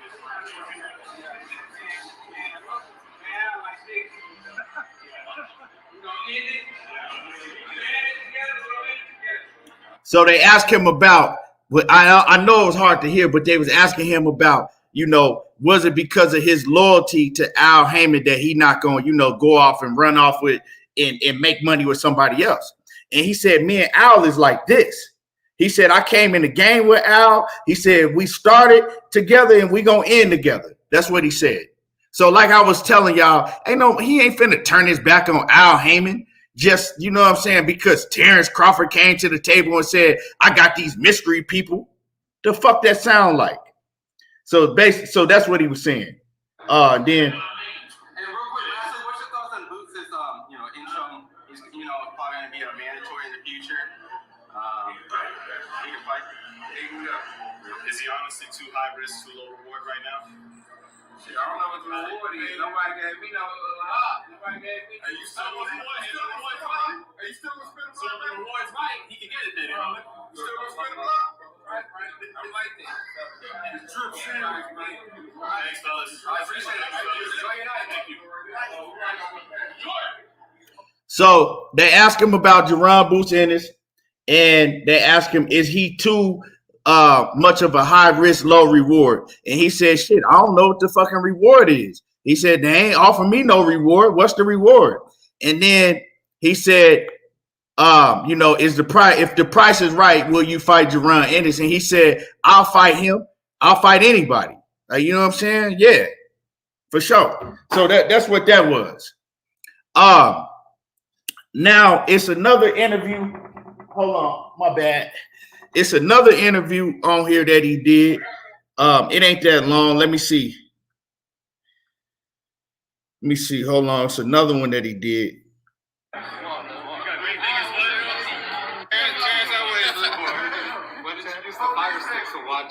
Oh yeah, this is the same one, but it's louder. So y'all can hear it actually louder. I ain't get to see it. No? Did you see it either? But I seen the highlights. Yeah, what you think of the highlights? It looked good. Yeah? Terence always looked good. Yeah. What'd you think about the manner he knocked him out of? He don't never walk. Oh, it was nasty. Yeah, right? Yeah, it was nasty. Yeah, Terence always looked good. When did you use the fire stick to watch Terence's I don't use no fire stick. Terence ain't never been in my house. I don't know what I got. I ain't got no fire stick. Is that still the fight you want the most, though, Errol? Undisputed with Terence, or are you moving on? Man, I don't know. I gotta weigh my options, man. I gotta see which new car I'm gonna get. So basically, that was just what I just played, and it's funny, right? When you see Errol, right, you can tell he not a hater. When you see Errol Spence talk about Terence Crawford, and then Terence Crawford talk about Errol Spence, that shit night and day, and you can tell who's jealous of who. Like when we talk about all this jealousy and people being mad, is my phone tripping? Blood is jealous of EJ. I mean, that shit is plain as day to see. That shit plain as day to see. He's jealous of Errol Spence. Errol Spence don't never say nothing bad about this dude. He always giving him props. He like, yeah, you know, shit, Terence Crawford looked good. I saw the highlights, man. It was a nasty knockout. He looked good. He always looked good. Now, he could have been like, that's what he was supposed to do. Shit, who is that guy that he knocked out? But EJ, he don't take that lane. He don't never do that shit. Because, you know what I'm saying, he's secure with himself. He don't look at Terence Crawford as no motherfucking threat, somebody that he needs to be jealous of or somebody that he needs to be afraid of. But you can see on Terence Crawford end, it's a whole different story. It's a whole different story on Terence Crawford's behalf. And that's why people don't fuck with that dude. That's one of the other reasons people don't fuck with him. He always hating. He always got some fuck shit to say. You feel me? Nick J, what's going on with it? Shakita, salute to you, Queen. Jay Grant, what's happening with it? Johnny Q. My man Swat Jones in the building. What he do? But so that's just what it is, you know. Now, I'm going to just talk about, let me read this super chat real quick. My man, Ari Water in the super chat, always coming through showing love to the channel, man. I appreciate you. He says, it's like cool blue, make your money, G. Laugh out loud. He says, but don't make it seem like everybody else is hating because folks peeped how you flipped. It is what it is. And salute to you, man. Again,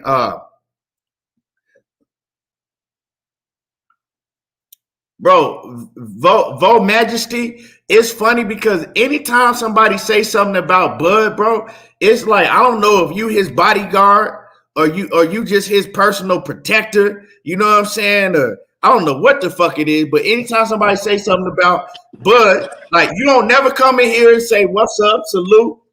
But as soon as somebody say something about Bud, you got something to say. You know what I'm saying? You always bring your corny ass. As soon as somebody say something to Bud, you got some shit to say. Talking about this shit went beyond pathetic. Ain't no reason Bud gotta be jealous of what he say. Bud ain't got no damn reason to be jealous of Spence. You don't know what the fuck Bud got in his head. All right, bitch ass. We talking about what we see. You always coming in here with some goofy ass shit every time somebody say something about Bud. It's like you in love with that man. It is what it is. Anybody can see that man got a whole bunch of hate and jealousy in his heart when it comes to Errol Spence. You see, look at how Errol Spence reacts when asked about Bud, and then look how Bud reacts when asked about him. Night and day, plain and simple. But anyway, Derrick James, he was asked, you know, did he see the Terence Crawford fight? And he said no. I didn't have $39.99 to pay for it. Straight up and down. So, translation, I wasn't paying no $40 for that bullshit.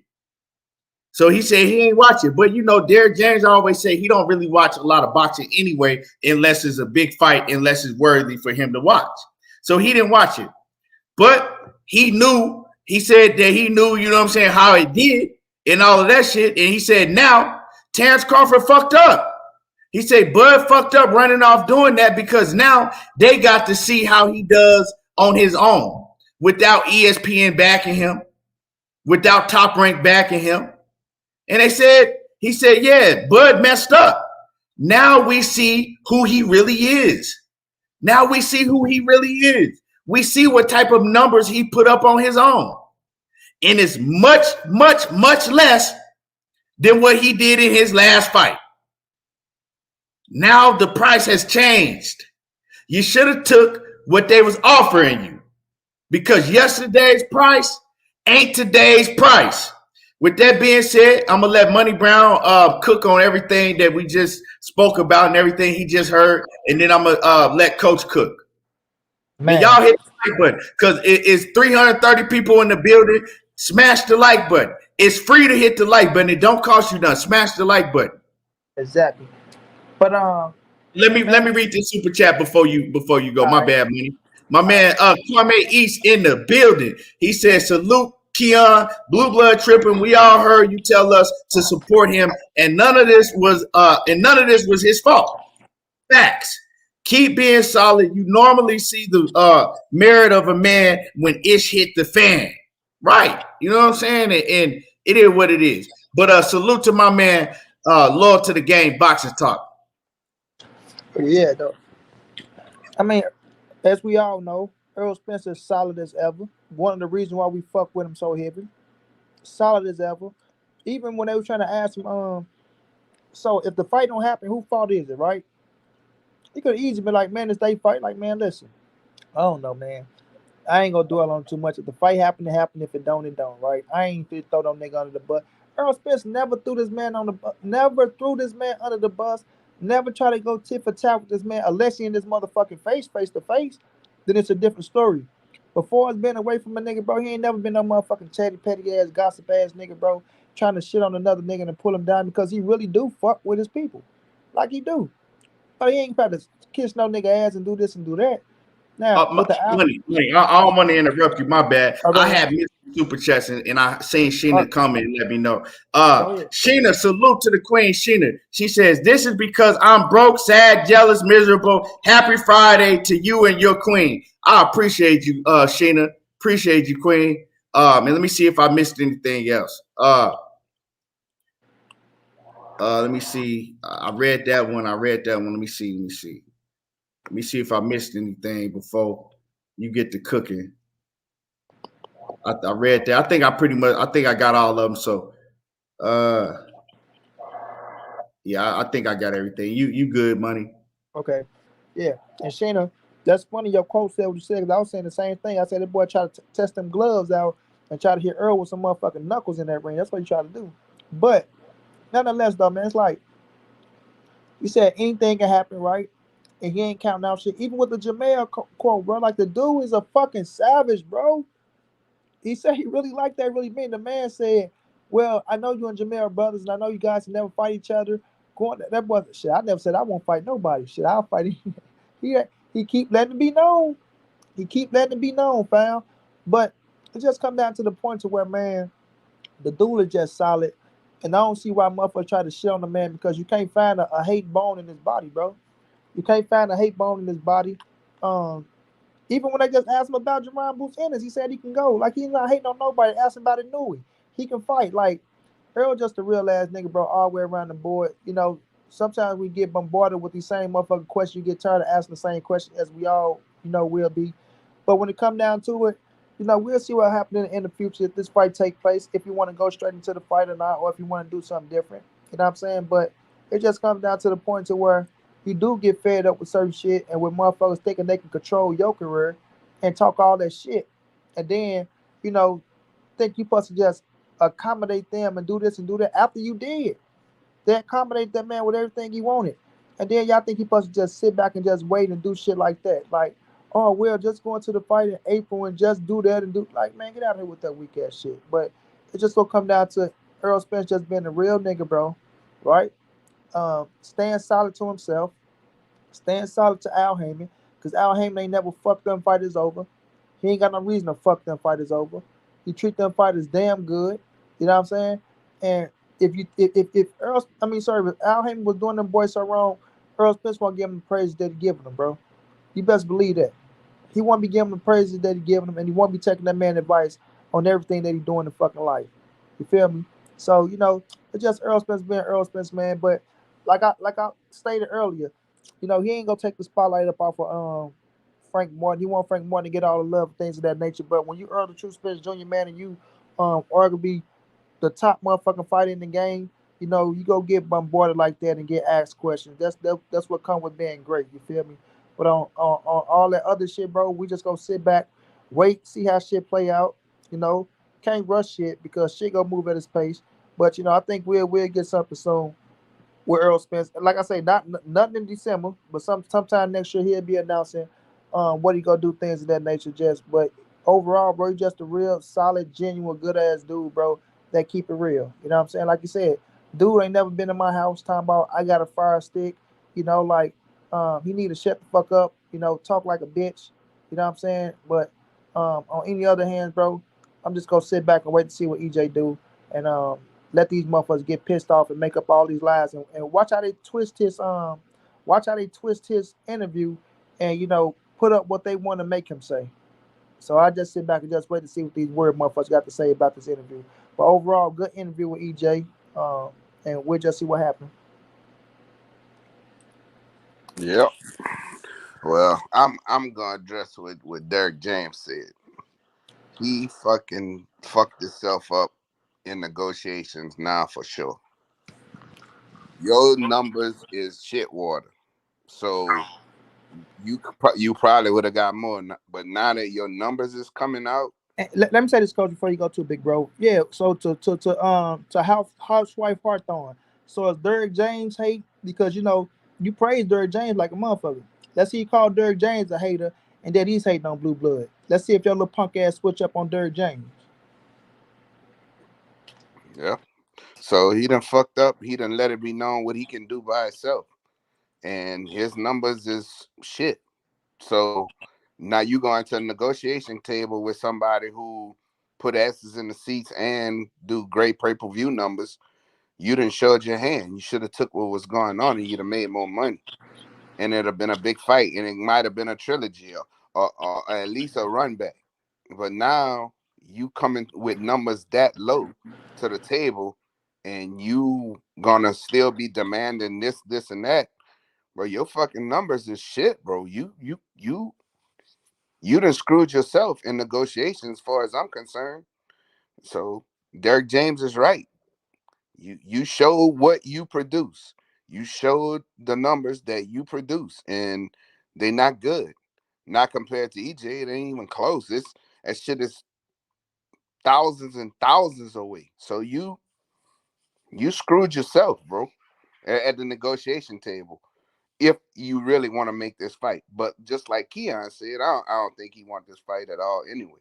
So he could care less. He got his little money and he gonna do what he do. But as far as that go, yeah, he screwed himself bad, bro. He shit the bed. I promise you. So that's it. Yeah, so now how can you come to the table demanding these high ass guarantees? And see, the thing is he wasn't worried about it. He wasn't worried about it because all he wanted is something to get him out of the situation to where he was kind of backed up against the corner to where he was going to have to fight Errol Spence. He don't want that fight. He don't want the fight. It's not going to. Think about this. If I was them, this is what I would do with Terence Crawford. If I was Al Heyman, this is what I would do. I'd give him what he fucking made in this fight, and EJ take the fucking back end. And since that's all you fucking feel that you worked anyway, nigga, because that's what you took. Since you feel that's all you worked anyway, this is what you took in your last fight. This is what you made. So we gonna pay you this, and Errol Spence get all the back end. We gonna pay you what you worth. Yes. Yeah, we're gonna pay you what you worth. We'll So pay front end money. We gonna pay you what you worth, what you just made from day back end, day front end, they guarantee all that. We gonna pay you that, and Errol Spence get all the back end. Boy, it sounds fair to me, but I mean it's just stupid business because they know they go off of the numbers. They go off what you worth. They was giving you right off the rip, they was giving you way more than what you worth anyway. Now you done went over there and you showed that, you know what I'm saying, you flop on your own. That's just what it is. They can lie about it. That's why they haven't come out with the numbers. They been had those numbers. BLK Prime been had those numbers. They been had those numbers. They had those numbers probably the same night or the next day from that streaming. Colin Davis, how is that not fair? He just showed what he do in the fucking ring. He just fought Avanesyan. I want to know how that's not fucking fair. You passed up the biggest fight of your career, was gonna make the biggest payday ever on the fucking back end deal, right? They both had back end deals, no guaranteed upfront money. Now Bud got upfront money that was offered to him. He took that fucking fight with Avanesyan, right? So, and he gonna get the back, he gonna get his percentage or whatever the back end money is on this shit. Whatever that is, they need to fucking pay him that, because that's what you work, nigga. You work what the fuck you showed is what you're worth. So we gonna pay you that. And then EJ get all the fucking back end. Why not? Why the fuck not? You didn't put no asses in the seat, and your pay-per-view numbers is fucking bullshit. So what the fuck? I'm giving you what you're worth.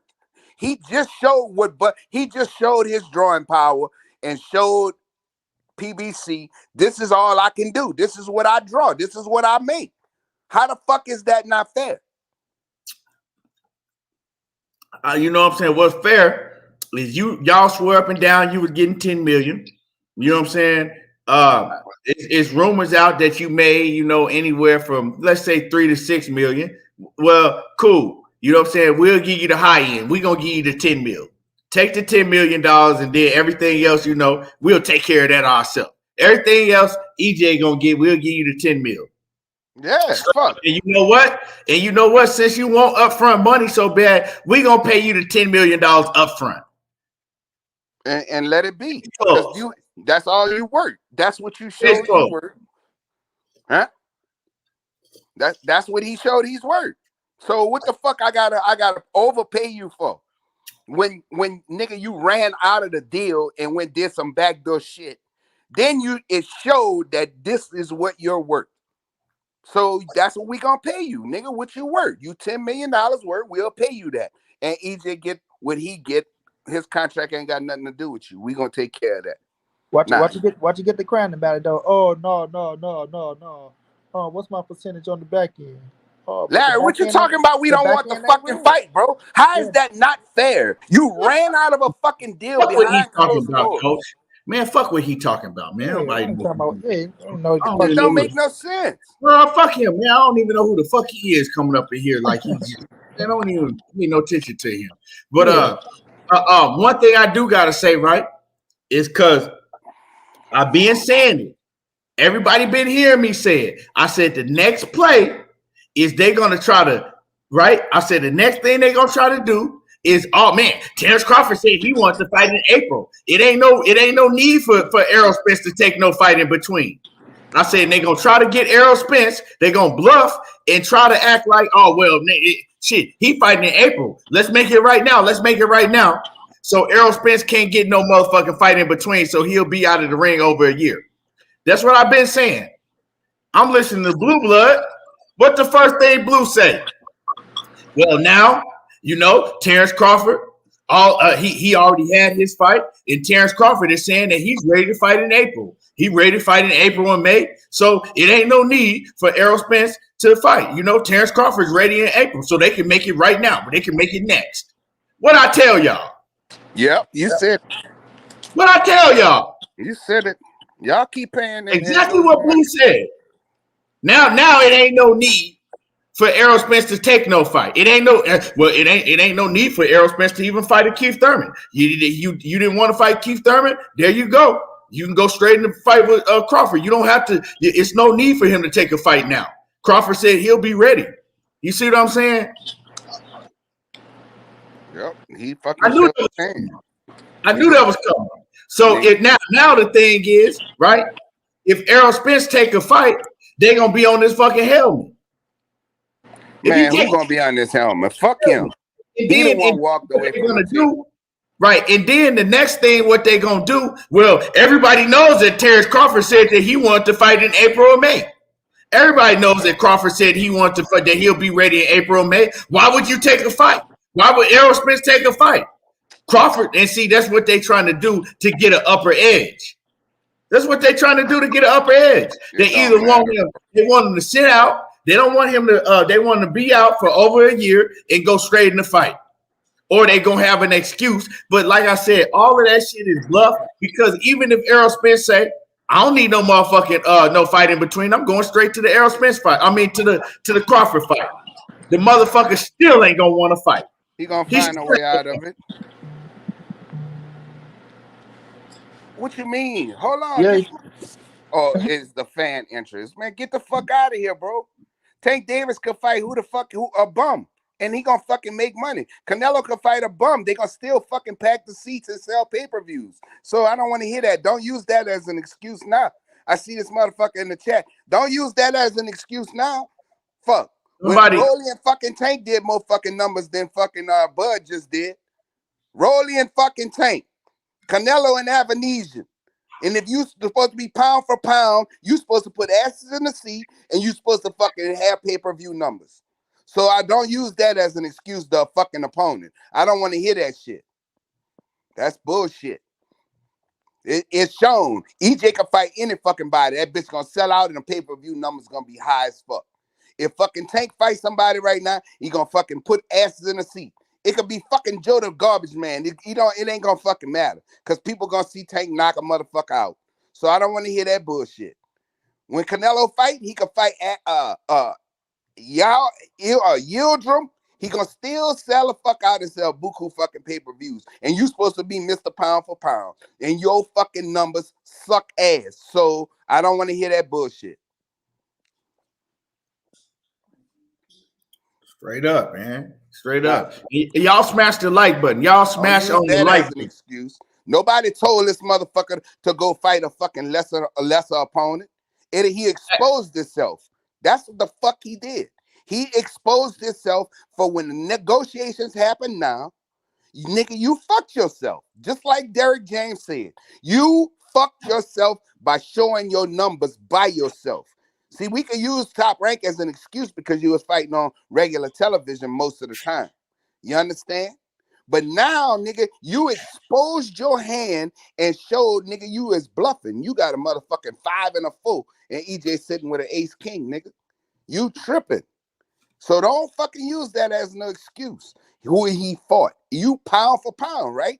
You thought you was this big time motherfucker, was gonna sell all of these motherfucking pay-per-views, and you was gonna have the motherfucking place full to the fucking brim, and was gonna put out these big numbers. Nigga, this the lowest numbers you ever did. The lowest numbers you ever fucking did. This worse than even what he did when he fought at 140 when he first fought on pay-per-view against Postal. Bruh. You did the worst numbers ever, nigga. Your work as far as fans, nah, you're a hell of a fighter. No question about that. But fuck, nigga, your numbers is shit. And it's gonna come down to business.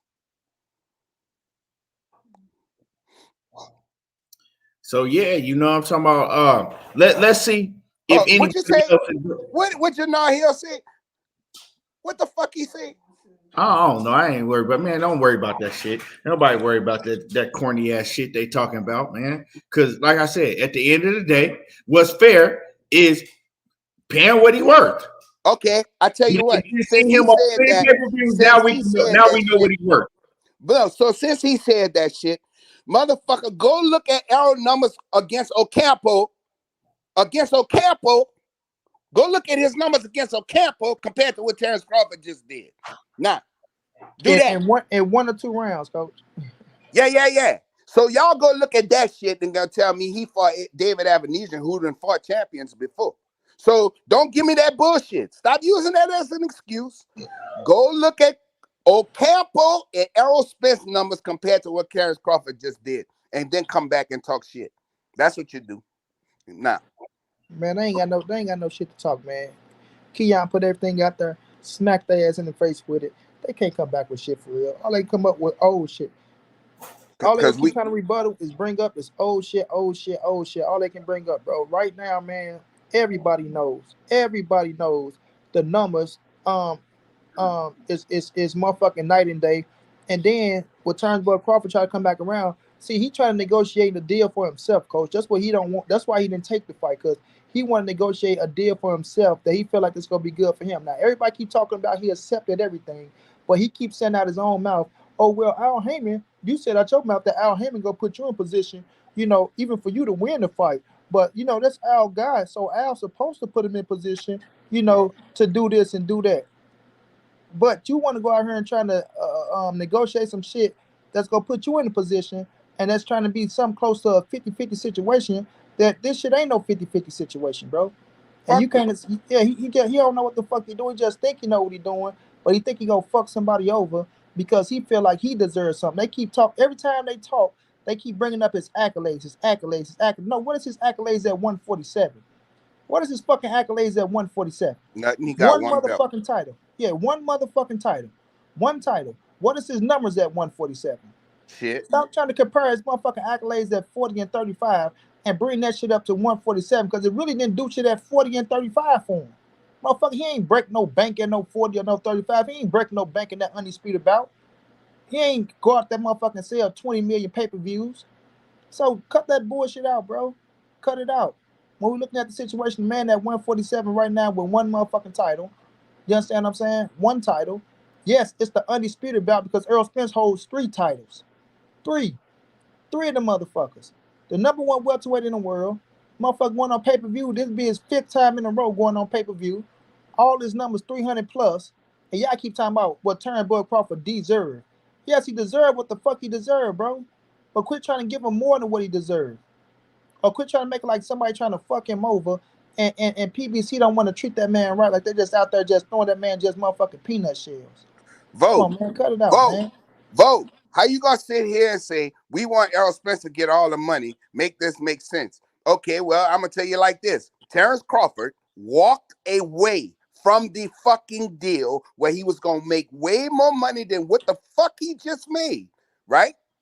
So Errol Spence, and you didn't fucking inform them that you was negotiating with anybody else, so they could have at least been fucking trying to get Errol a fight before this fucking fight that he gonna have with fucking if they make this fight with Terence Crawford. So the numbers that Terence Crawford just put out is shit, right?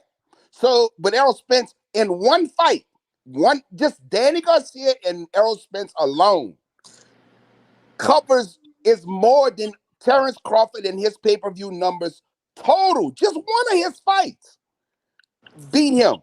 So how in the fuck, now that you done went somewhere else, walked away from the negotiation table, doing some shiesty shit behind Al Heyman and Errol Spence and them back, and make a fucking fight where you got paid, let's say you did make 10 million, which we know that didn't happen. But let's say you did make 10 million. That was your worth. That was what you wanted to make that fucking fight to make some money. So now when it comes to EJ, because the fight is bigger, like I said, look at the number with Errol Spence and Ocampo. The number's still fucking large, bro. Larger than Bud just did. So how the fuck you gonna say that he deserved close to what EJ make when EJ got 3 fucking belts? His pay-per-view numbers just shit all over, Bud. You walked away from the negotiation table to go fight a fucking bum, and we supposed to respect that shit? We supposed to respect that and give you fucking money? More money than what the fuck you ever made? Nigga, you showed what your worth was by accepting that fucking deal with them. That's your worth. That's what you wanted. For you to sign on that dotted line, That satisfied your motherfucking ass. So how come it ain't gonna satisfy you when they fucking come when you come to fighting Errol Spence? You hating on blue blood. You hating on blue blood. How, this ain't got nothing to do with blue. This got everything to do with Terence Crawford. You're jealous and you're hating on blue blood. It ain't about Terence Crawford. Yeah, well, they can say whatever they want about me because I stand on what the fuck you're jealous and you're hating on blue blood. It has nothing to do with Terence Crawford. It's about blue blood. William Old School say, happy birthday, money salute. His cash app up there too, William Old School, and salute to you, William Old School. Appreciate that, William Old School. You left this fucking man. You gonna walk away and don't tell him what you're doing, and you just fucking just pop up. Oh, I'm fighting this fucking guy for supposedly $10 million, nigga. Well, that's what you worth, nigga. And your pay-per-view numbers is shit water. So we gonna pay you what the fuck you worth if you want this fight. How all his fans are saying now that ain't fair. So it ain't fair to pay him what he worth. It was fair for him to walk away from negotiation table and not inform people what's going on. And next thing you know, you fighting somebody else. How fair was that to fucking EJ? Jive motherfuckers. So it was fair, right? It wasn't fair when neither one of them was getting a guarantee, but they was gonna get a big percentage of the whole fight revenue. That wasn't fair. That was only fair to Errol. That was only fair, right, to Errol Spence, but it wasn't fair to Terence Crawford, right? Now that we say, okay, that wasn't good enough, give Terence Crawford what he worth. Matter of fact, give him more than what he worth. Give him 10 mil. They saying that 10 mil was a magic number over there, which they didn't get. Well, get him what they lied about. Give him what they lied about. You know what I'm saying? Mm-hmm. Because if you really give him what he worth, you'll have to go tally up all of the pay-per-views that he did, right? Divide that by the number of pay-per-views that he did, divide that shit by, you know what I'm saying, how many pay-per-views he actually sold, including that BLK Prime shit. And they don't want to do that. They sure don't want to do that. You know what I'm saying? They sure don't want to do that. You know, so I mean, what is fair? What the fuck is fair? Oh, well, he should get what Errol Spence get. No. Who is that fair to? Y'all got to stop with the bullshit, man. And you walked away from the fucking, left them fucking people sitting there trying to fucking, and nigga, this is after you said you agreed to everything. Lying ass nigga. Well, you know, hey, we're going to come back and we're going to be having the same conversations about Bud because this is who he is. Dude is a fraud. We're going to have the same conversations about Bud because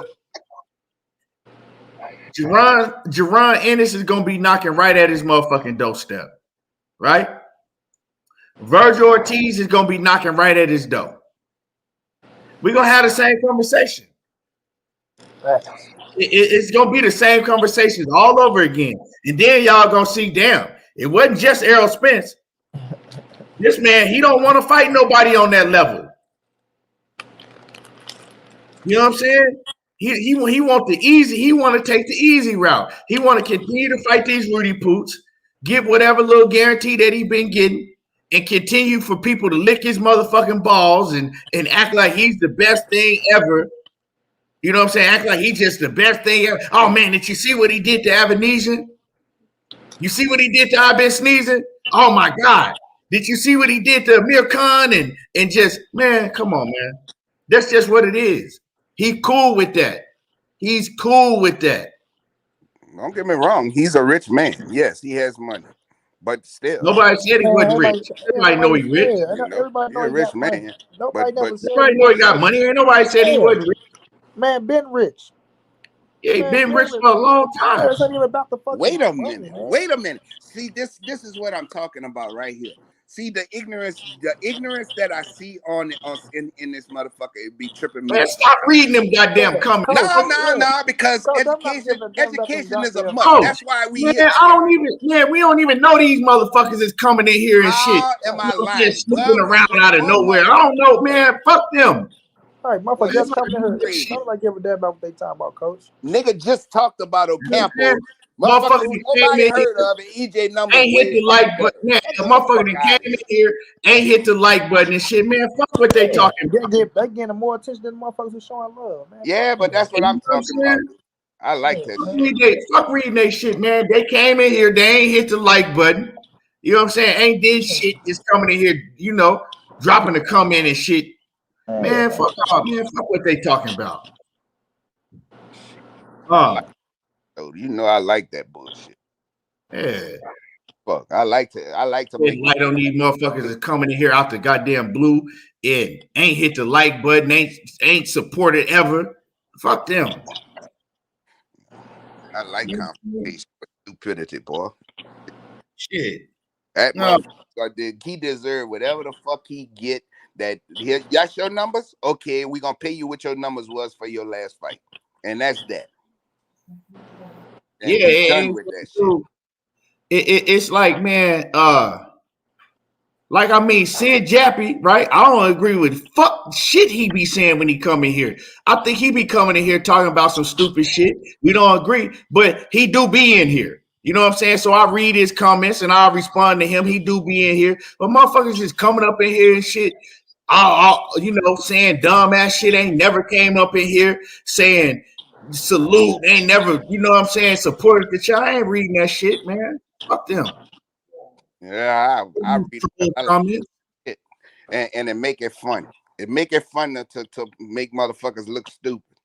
Make it fun.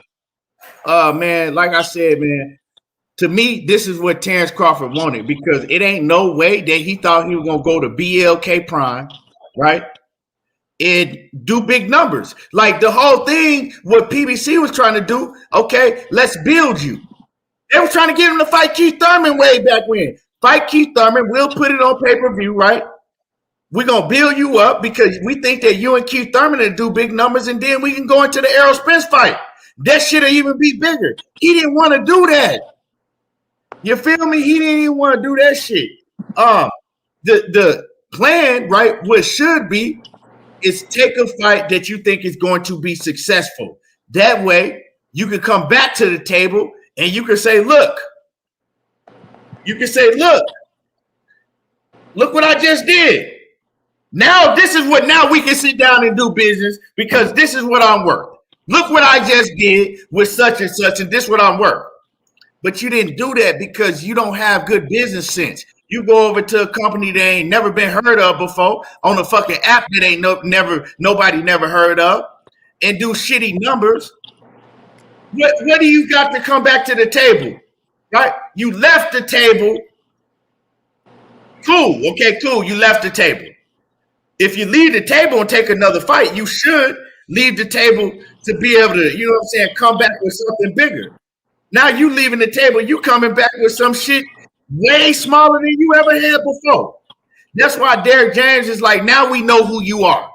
Yesterday's price ain't today's price. Now we know we got something to gauge you on while you by yourself. You had ESPN, right? The biggest sporting network anywhere. Don't matter what country you in. ESPN, the biggest sport network, right? And you had Top Rank, arguably the biggest boxing promotional company behind you. And you flop with them. What the fuck you think he did with BLK Prime? I don't give a fuck who do a live stream, tugging at their face, screaming and shit. Oh, you guys think that he did? Yeah. Yeah, I do. Yeah. Yeah, he flopped. And you can't show me no motherfucking real numbers where he did flop. It is what it is. You know what I'm saying? I mean, shit. Errol Spence wouldn't have did as big as numbers as he did, as he usually do if he went over there to a motherfucking BLK app. He would have did better than what Bud did, but he still wouldn't have did what he usually do. So that's a dumbass business move, bro. Not only that. Even if he had to went and did some shit on top, another fight on Top Rank, right? Say, fuck it. I know I lied on Bob, but I'm gonna go to Top Rank. We're gonna make this Josh Taylor fight. Now I can go, you know what I'm saying? We're gonna make this Josh Taylor fight in the UK. Now I got some to bring back to the table, right? Or I'm gonna go over here to goddamn DAZN and work with Golden Boy DAZN, and I'm gonna make the fight with Virgil Ortiz. Now I got something to bring to the table. But he decided to do that shit. That's cool, but now you don't have nothing to bring to the table. They have something to tell you. Okay, bro, we're not taking this chance on you.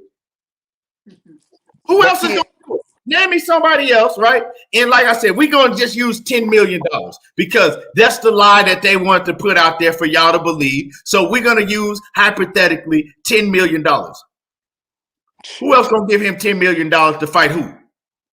That's what I want to know. So for all the trolls in the chat, and then for those who are not trolls, for those who are just diehard Terence Crawford fans, that's what I want to know. Who else? They gonna give him $10 million. Who gonna give him $10 million to fight who? If it ain't Errol Spence in the welterweight division, who? So, money, you got something to add? Nah, man. I think we just hitting the head. I mean, the head on the nail, bro, with this situation. He got away with a. Like I say, I ain't finna even give him 10, Key. Fuck that. I ain't giving him 10. I'm gonna say it was 6. I'm a stick. I think it was 6. I'd give him 10. I'd give him 10. I'm giving him 6. 2 up front, 4. You know what I'm saying? With everything else. So he did that shit, bro, to get away from that fight. He didn't want it. Like my dude, the real Marlo TV said, the nigga was looking for a confident booster after what he seen Errol Spence did to motherfucking Dennis Ugas, and he still ain't confident. He still ain't confident. Because even after that shit, he still didn't even mention Errol Spence's name that he even wanted the goddamn fight. And I really was feeling like Shane. I swear to God, bro. I say, was that boy trying to use some gloves and shit if he can get away from them motherfuckers and hit a nigga with some knuckles or something? Not saying nothing, but who knows, fam? But we know Derrick James, they could be all over that shit now. But it just come down to the point, bro. The motherfucker don't want to fight, man. His ass don't want to fight. He think he gonna be able to use the excuse of Errol Spence ducked him for 5 years when he tried to get the fight. They didn't want to give him X, Y, and Z.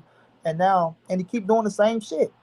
Because he not fighting Errol Spence. He get to fight any motherfucker he want to fight, little Rudy Poos and shit like that. And he get to get away with it. But motherfuckers think we pissed off because this, that. No, we pissed off because he was at the table negotiating. At the table fucking negotiating for the fight. Bro, motherfuckers bought hotel tickets, plane tickets, all of that shit. Mm-hmm. You know how many people bought whole? I got plenty of my partners, right? Bought hotel tickets, plane tickets, all of that shit. Real talk. Told him not to do that shit. I told you. I told y'all after the Ugas fight, before Errol got in the ring with Ugas, what was my words to y'all two on this fucking panel? I told y'all, I said, when Errol Spence beat the shit out of Ugas, after this, y'all gonna see Terence Crawford as a problem and not gonna fucking make the fight. I told y'all that shit was gonna happen. I told y'all that. I said he not gonna make the fight. He gonna be a problem to make this fucking fight. And what happened? There it is. All I keep saying is before he fought Ugas. Yeah, I said it before he fought Ugas. Well, the man want to use Errol Spence's name and try to ride that shit off into the motherfucking into the Hall of Fame and make it as if Errol Spence didn't want to smoke with him and all that weird ass shit, bro. So, I don't know. Like I said, I'm see how shit play out in the future, but stop using motherfucking Terence Crawford and try to take him to make it look like we hating on other motherfuckers when we clearly talking about that man. Y'all trying to take him out the picture and put another motherfucker in the picture, and just leave us the fuck alone, dog. Period. Because I'm not gonna stop grilling this motherfucking ass. Right after tonight, I'm getting right back on his ass and go talk about the bullshit that he's doing. You feel me? I ain't letting up off his ass. I don't give a fuck what nobody say. Rude, Mr. Kaboom, rude, dog. And the thing is, like, stop telling that other channels what the fuck to talk about on their channel. Yeah. You know what I'm saying? Let me read this super chat. Sid Jappy, what's happening with it? Salute. He say the show lit tonight. He say money unblock me, man. Unblock you? I never block you, motherfucker. All right. You know, Keon, you know what's ironic? The people that's up in here that's supporting Bud and saying this shit, You saying, well, he's not an EJ fighter, so he fought a lesser fighter, this and this and that. So you satisfied with that though? You probably paid to watch that shit, knowing he was gonna fucking win, knowing that he wasn't fighting the best. Let me ask this question, right? Why? Let me ask this question. This is some real shit. Why is David I've been sneezing a lesser fighter than EJ when y'all said that Errol Spence won't last past 6 rounds? Y'all like they on the same level to me. Y'all said that Errol Spence wouldn't last past 6 rounds with with Terence Crawford. Now all of a sudden, David I've been sneezing is a lesser opponent than EJ is. Sound like they're on the same level to me from what y'all been saying. Mm-hmm. Yeah.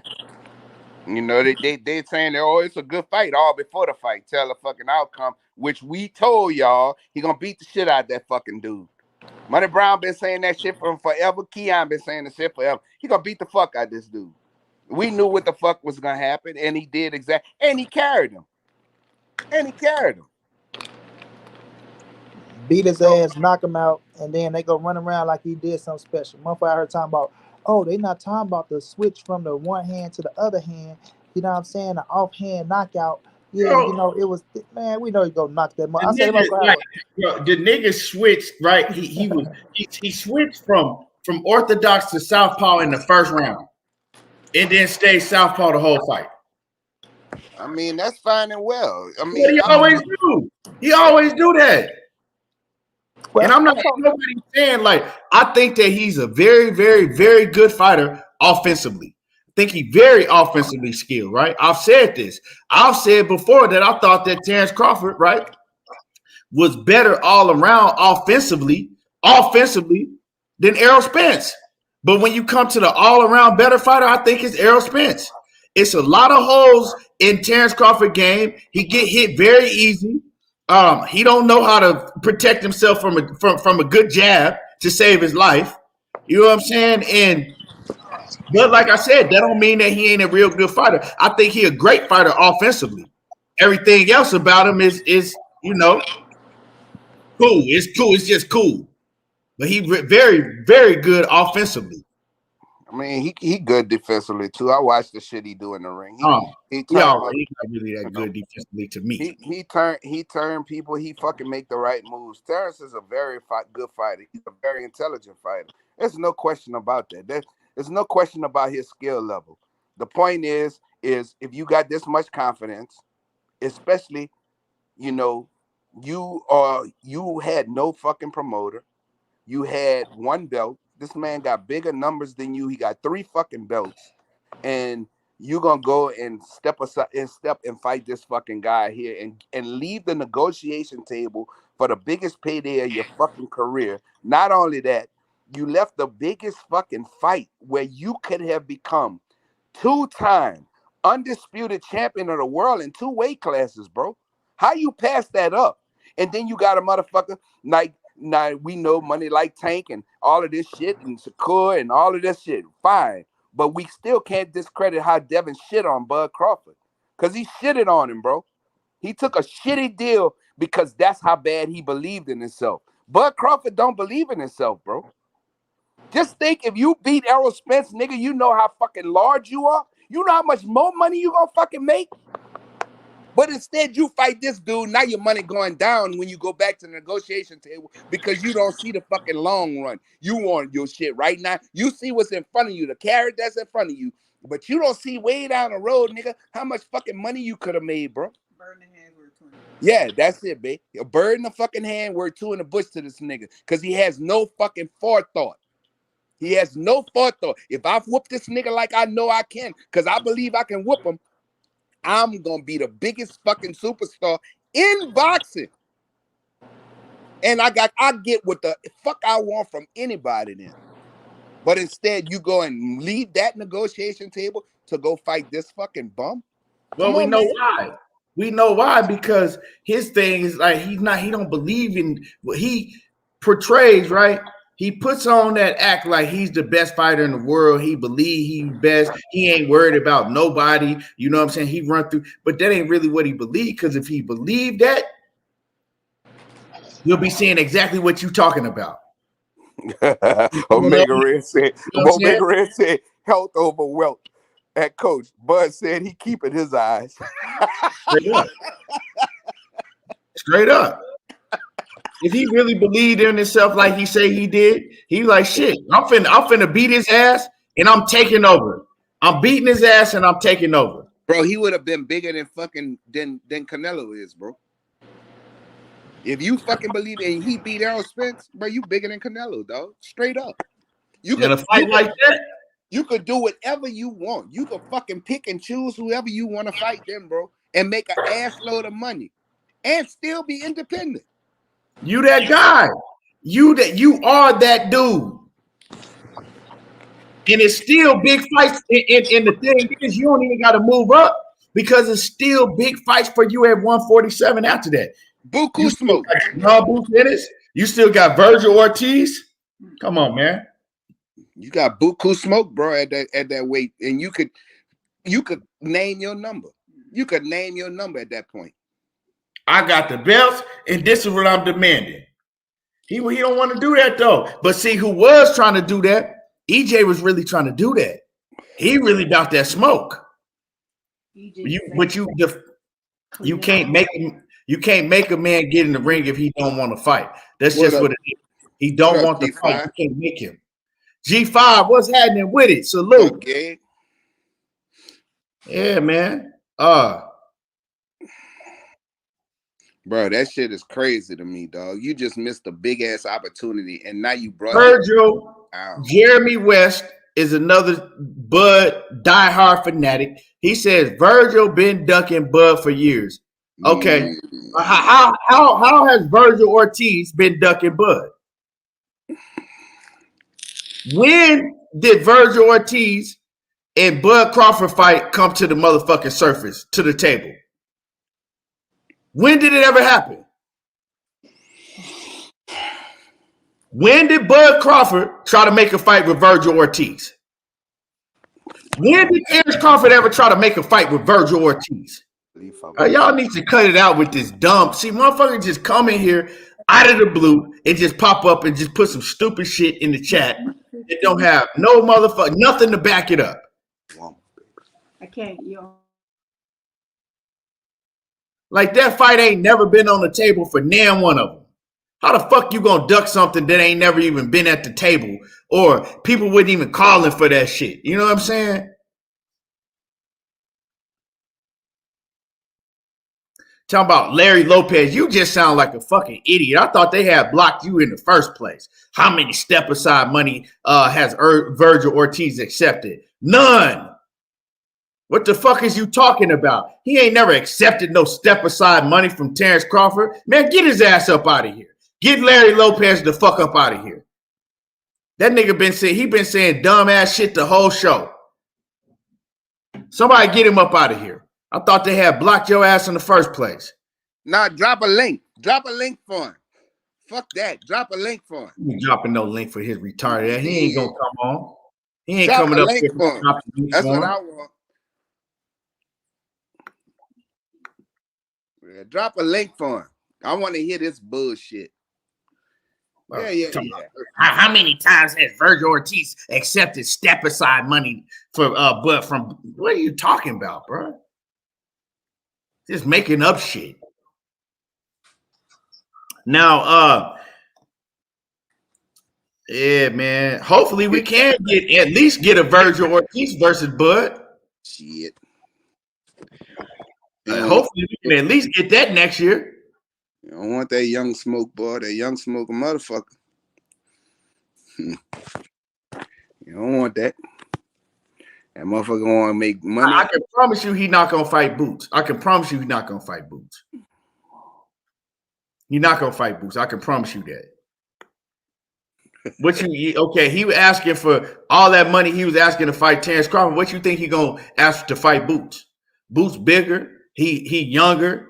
You know what I'm saying? And a lot of fighters look at Boots more dangerous than Errol Spence. And Boots is a motherfucking a gym rat. Stay focused. You know what I'm saying? 24/7 he focused. You right, CNH. That's a good fucking point. That's right. Bud accepted step aside money from BLK. Right. That's exactly what he did. Shit. Boy, that nigga don't have no forethought, boy. None. Straight fucking whatever. I see the carrot right here. This was the one I want. Fuck that. But bro, we should have known this, right? And because we've been, a lot of us, myself, we've been preaching this since way back. We should have known that he didn't want to smoke with no top level fighters like that, because if he did, he wouldn't have signed back to ESPN in the first place. He would have went over there to PBC. All the big names was over at PBC in his division. That should have let us know everything that we needed to know at that point in time. Boy, I wouldn't be surprised if Bud retired, boy. I wouldn't be surprised at all. And then people making it look like, right? See, the narrative was, oh man, he left his promotional company so he could make the Errol Spence fight. That was a motherfucking lie. He left. No, he left because he had started talking to a lot of business people, right? And he thinks that, okay, you know what I'm saying? It's time for me to do business on my own. I think that I could do what Floyd Mayweather did. You know what I'm saying? Get on my own, and I could do better on my own than I was doing with Bob Arum. I don't need Bob and them no more. That's why he left. He ain't leave just so he can make a fight with Spence, because if that was the case, we wouldn't be on here talking about this shit right now. If he left his motherfucking promoter solely to make a fight with Errol Spence, we would not be on here talking about this shit right now. We'll be talking about the fight coming up or the fight that already happened. And think about that, Keon. He was supposedly suing Bob Arum because Bob Arum didn't get him the Spence fight. Nigga, you just had the Spence fight in the palm of your hand, and you decided not to take it and go fight a bum. Remember, he sued Bob for that reason. He was supposed to give me the Errol Spence fight. That was in the contract, right? Nigga, you just had the fight and you blew it. And then you turn up with these shit numbers and gonna go back to the negotiation table. But you dumb, boy. you are not very bright, buddy. You know, and like I said, man, I know a lot of people talking about BLK Prime. Every business entity is for themselves. BLK Prime didn't give a fuck what PBC had going on. And you know what I'm saying? They shouldn't have.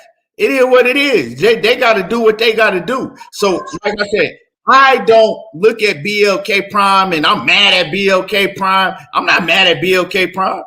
You know what I'm saying? I think that the card that they put on was some shit.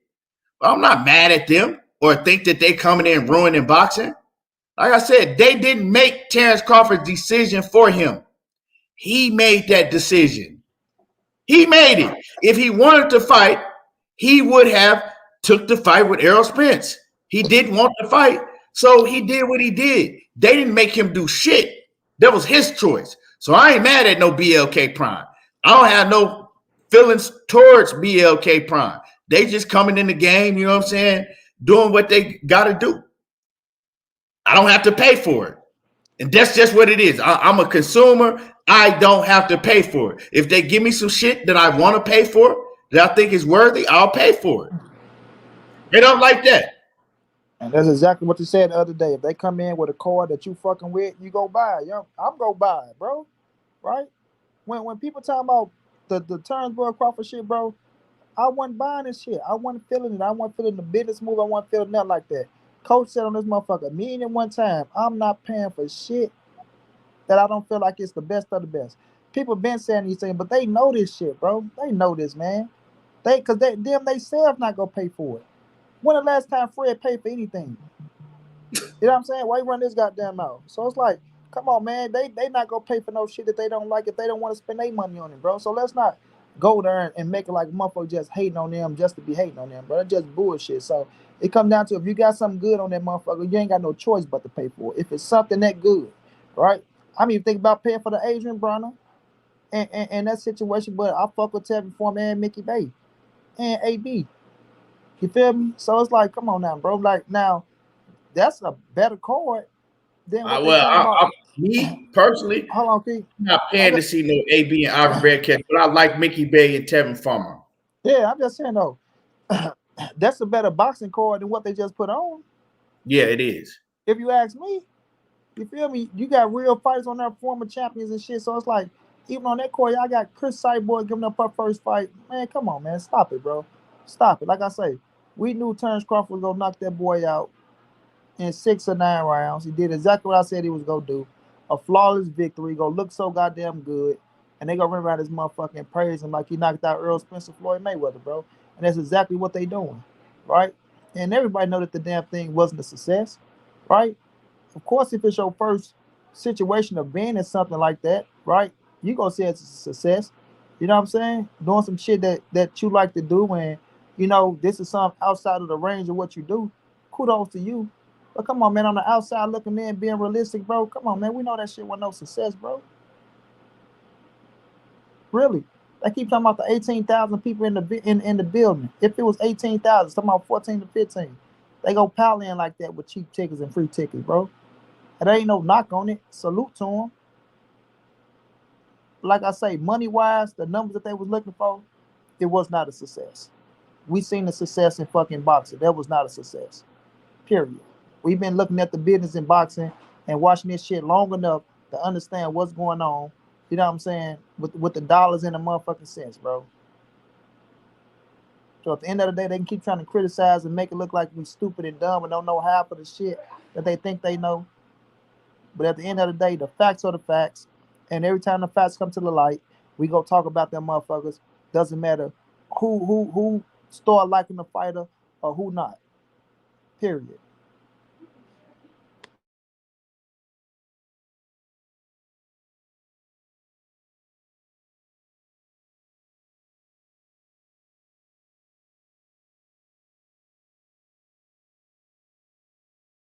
I don't know if Keith must have stepped away, y'all. But yeah, they just saying shit to be saying shit to try to make something look like what it's not, bro. To make something look like what it's not. Errol Spence been having success on every pay-per-view he's been having. That's why he's been going back on pay-per-view. You understand? If Errol Spence was doing pay-per-view, y'all think he was falling off? You think they'd be putting him back on the pay-per-view just to be putting his ass on pay-per-view? Hell no, they'd be stalling his motherfucking ass. But they don't hesitate to put his ass on pay-per-view.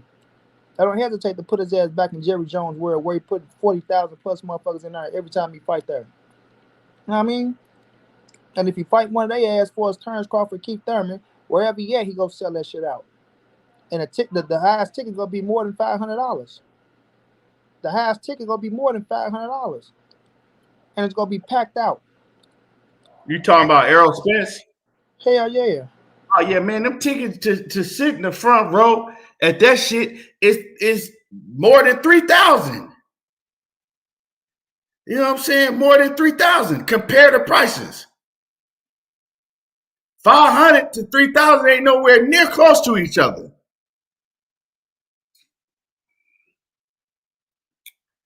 Nowhere near, bro. But you know, and it's crazy because we thought the fight was happening. So we was like, hey, I don't give a fuck what they getting paid. Money was, coach was, we was all like, shit, at this point, we just glad it's happening now. Money ain't, we don't need to talk about the splits and the money and all that shit no more because the fight is on. We don't give a fuck what happened, you know what I'm saying, before or who getting paid this and none of that shit. We was like, shit, we just happy the fight getting made. And we was going. And we was going to the motherfucker. Yeah, we was all going. Nigga, we was all going to the fucking fight. So you know. It is what it is, bro. But yeah, man. One thing I want to say is I was listening to Derrick James, right? And he was kind of alluding to the fact that Errol Spence, you know, that wreck that he was in, he was like kind of looking like he's a little hurt up. You know what I'm saying? He's a little hurt up. And my thing is how bad is he hurt? I know Derrick James, he also specifically said, look, we have been training, preparing for Terence Crawford since before August. Since like July, I think he said. We was in training. We was preparing for Terence Crawford. So he said, now, you know, Errol Spence has still been in the gym, but they just in the gym. You know what I'm saying? They just had been in the gym working. They wasn't working, you know, or training for nobody because they don't have nothing on the table. But people run around, right? Make up lies and swear up and down that, oh man, he already been knowing that he fighting Keith Thurman. They still don't got nothing on the table. But now my question is, with that being said, after this car accident, is he gonna be, you know what I'm saying, have to heal his body up? Is he gonna have to take time off from the gym? Or, you know, I don't know, man. Because Errol Spence, he even got on Twitter and he just said that, you know, basically, yeah, I'm hurt, but I don't complain about nothing. You know what I'm saying? I'm gonna see how he was walking. He did have a little limp when he was walking. He did. Yeah, so don't nobody even know, you know, how hurt he is or what's going on with him because he ain't really gonna say nothing about it. But mentally, man, as far as him getting in the car driving, I know that gotta fuck with him, dog. Like, damn, like you didn't have a head-on collision like that, right? Then you already had the other wreck, and then another, like that shit, you know, that shit gotta play on your mental. Jose Sanchez want a link, bro. Man, I'm not passing out links. I don't even know who Jose Sanchez is. Is that my boy, Zay? Huh? What you say? Oh, that's my boy. That's my boy, Zay, right there. Oh, he's straight. Yeah, that's family right there, Key. Yeah. Oh, okay. I didn't know who he was. I ain't never seen him in here. Good. Yeah, you seen him. Yeah, you got his. Yeah. You can see if you got his email, send him a link. Damn, Zay, do I got your email, bro? Yeah, you can send him a link if you got an email. If you got his email. Yeah, I just did. I didn't know who he was. So if he rock with you, that's good. Yeah, it's good. Hell yeah. Yeah, man. But man, so it's just like, man, I don't know, man. But like EJ, like you said, like he just said in the interview, he don't know what he gonna do. He don't know, and they're going to try to force him, right, to go into negotiations to fight Terence Crawford in April without no fighting. But that's what they're gonna try to do. And if he call they bluff, they're gonna string him all the way out for more months, and then this motherfucker's gonna pull out. I still do the face check. Still, when Zay pop in, still do the face check, Keith. Make sure I said when he pop in, still do the face check though. Okay. All right, bet. Yeah, so man, it's like I think Errol Spence is in a fucked up position. Okay. Oh yeah, I know, man. I know who Jose is. Man. Yeah, that's my guy. My bad, dog. If I had known it was you, I would have been had him shoot you the link. What's good with it? Froze up. Oh, you good? You froze, but yeah, you good now. There you go. What's going on, Zay? What's good with it? Yeah, man, I had to jump up out of traffic, man. I got out of work a little late, but shit, I heard y'all cooking and shit. I got a little food for thought though. You know, the biggest way, you know, that Bud ducked in this fight, man, because he had the world at his fingertips. Everything that he wanted, that he claimed he wanted, he had it right there at his fingertips. All he had to do was play his position, which was be the B side in this fight. Because if he was so confident that he was gonna beat EJ, guess what? All that Jermell talk that he talking, it was there. All you have to do was get past EJ. Even if you wanted a rematch clause, guess what? You was gonna eat twice. Because if you beat EJ, then there's a second opportunity for the rematch right there. EJ gonna want his get back, right? So that's two big paydays right there.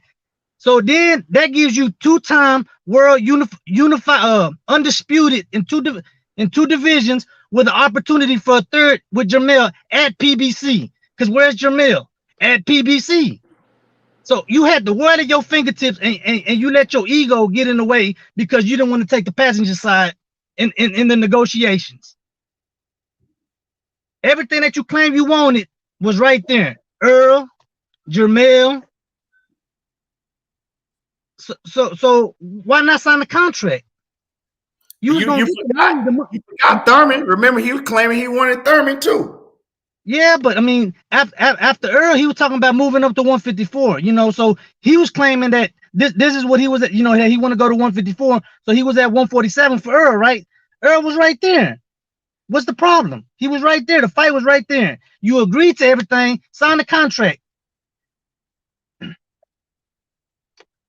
Because he didn't want that smoke, Zay. His ass ain't really agree to it. He was saying that shit. Yeah, that's what I'm just saying. a cop out. Yep. Now he done screwed the pooch now. Cause now you done showed your numbers that you produce, bro, and they garbage, and you gotta go back to the negotiation table. That's And you screwed yourself. not only that, coach, but look at all the opportunities that was right there. Look at the undercards that could have been made on that fight. You know, Keyshawn Davis, you know, against Frank Martin. Look at the opportunities that was right there for money to be made right there, even for his promotional side, because he could have brought some of his fighters and put them on the undercard against some more PBC fighters. Yeah, but no, You that right like about that. Same thing you brought. The fucking Tank just did it. The opportunities were so huge right there. You had the world in your reach, and you let your ego get in the pride. You in the way. You didn't really want to fight, man. Yeah, Zay. Then he say things like, all I wanted was a little transparency. Like, bro, Errol Spence said it plain and clear. The same motherfucking transparency that was in the last contract, the draft, whatever y'all want to call it, was in the first and the second. The same shit that was in the first one, bro. He said it plain and clear. It was the same shit that was in the first one.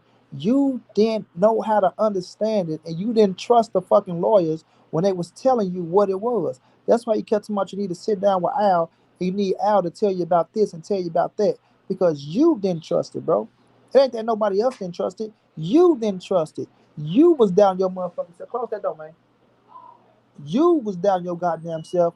You was a double-minded man. You the one that got the trust issues. You the one that got talked about your motherfucking last promoter who lost X amount of dollars on your ass.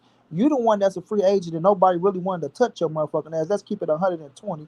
Oscar De La Hoya talked all that punk ass shit, but he ain't offer you a contract yet. And he damn sure ain't come out and said shit about Al Heyman. Everybody know the only fight with you is with Errol Spence. Everybody know that's the money fight. People not stupid. They looking at your age. They know as good as you is, my boy, as good as you is, Father Time catches up with everybody. You understand what I'm saying? It catches up with everybody. Money. Let me finish this, Zay. He said it out his own mouth that this is the perfect time for this fight to happen. That was Terence Crawford words. It gets no better than now. And that was a factual statement. It's for all the marbles. Both of y'all motherfuckers still undefeated. Both of y'all still in y'all prime. You know what I'm saying? You a free agent. You not with nobody else. So you fit the money that's coming in, the percentage you getting, all that shit besides what you fit knock off on Uncle Simon, the people you got to pay and shit like that, right? So all the money you go see that shit, he would have made way more than 10 million. So when motherfuckers keep talking about how do y'all know how much he was going to make? How do y'all know what money was coming in? How do y'all know this? How do y'all the same way you know it, motherfucker? The same way he said, oh, it's gonna sell tickets. The same way his other fans talking about it's gonna do this number, that number, and this number, because it's gonna do more than motherfucker 300 and some thousand. Yeah, it's gonna do more than that. So at the end of the day, he didn't believe in himself, bro, because he never believed in himself for us when it comes to the business side, bro, because he don't know no better. That's why he had Bo Mac doing business for him. And then he got the feeling a certain way about Bo Mac doing the business. That's why he got more lawyers now to look into shit. You know what I'm saying? Because they not real business savvy like that. That's why when you hear 20 million, 25 million, as he say, you know what I'm saying? He jumped. He jumped. Not knowing that the nigga, this motherfucker might sell more than that, but you want to take a chance with the 25 million, you know what I'm saying? And fuck yourself. But he don't believe in himself on that behalf, bro. And people get mad when we call that shit out. You know what I mean? And this is just our opinion. And we got the right to feel how the fuck we want to feel and say what the fuck we want to say if that's how we feel about the situation. But they ain't the only thing, money.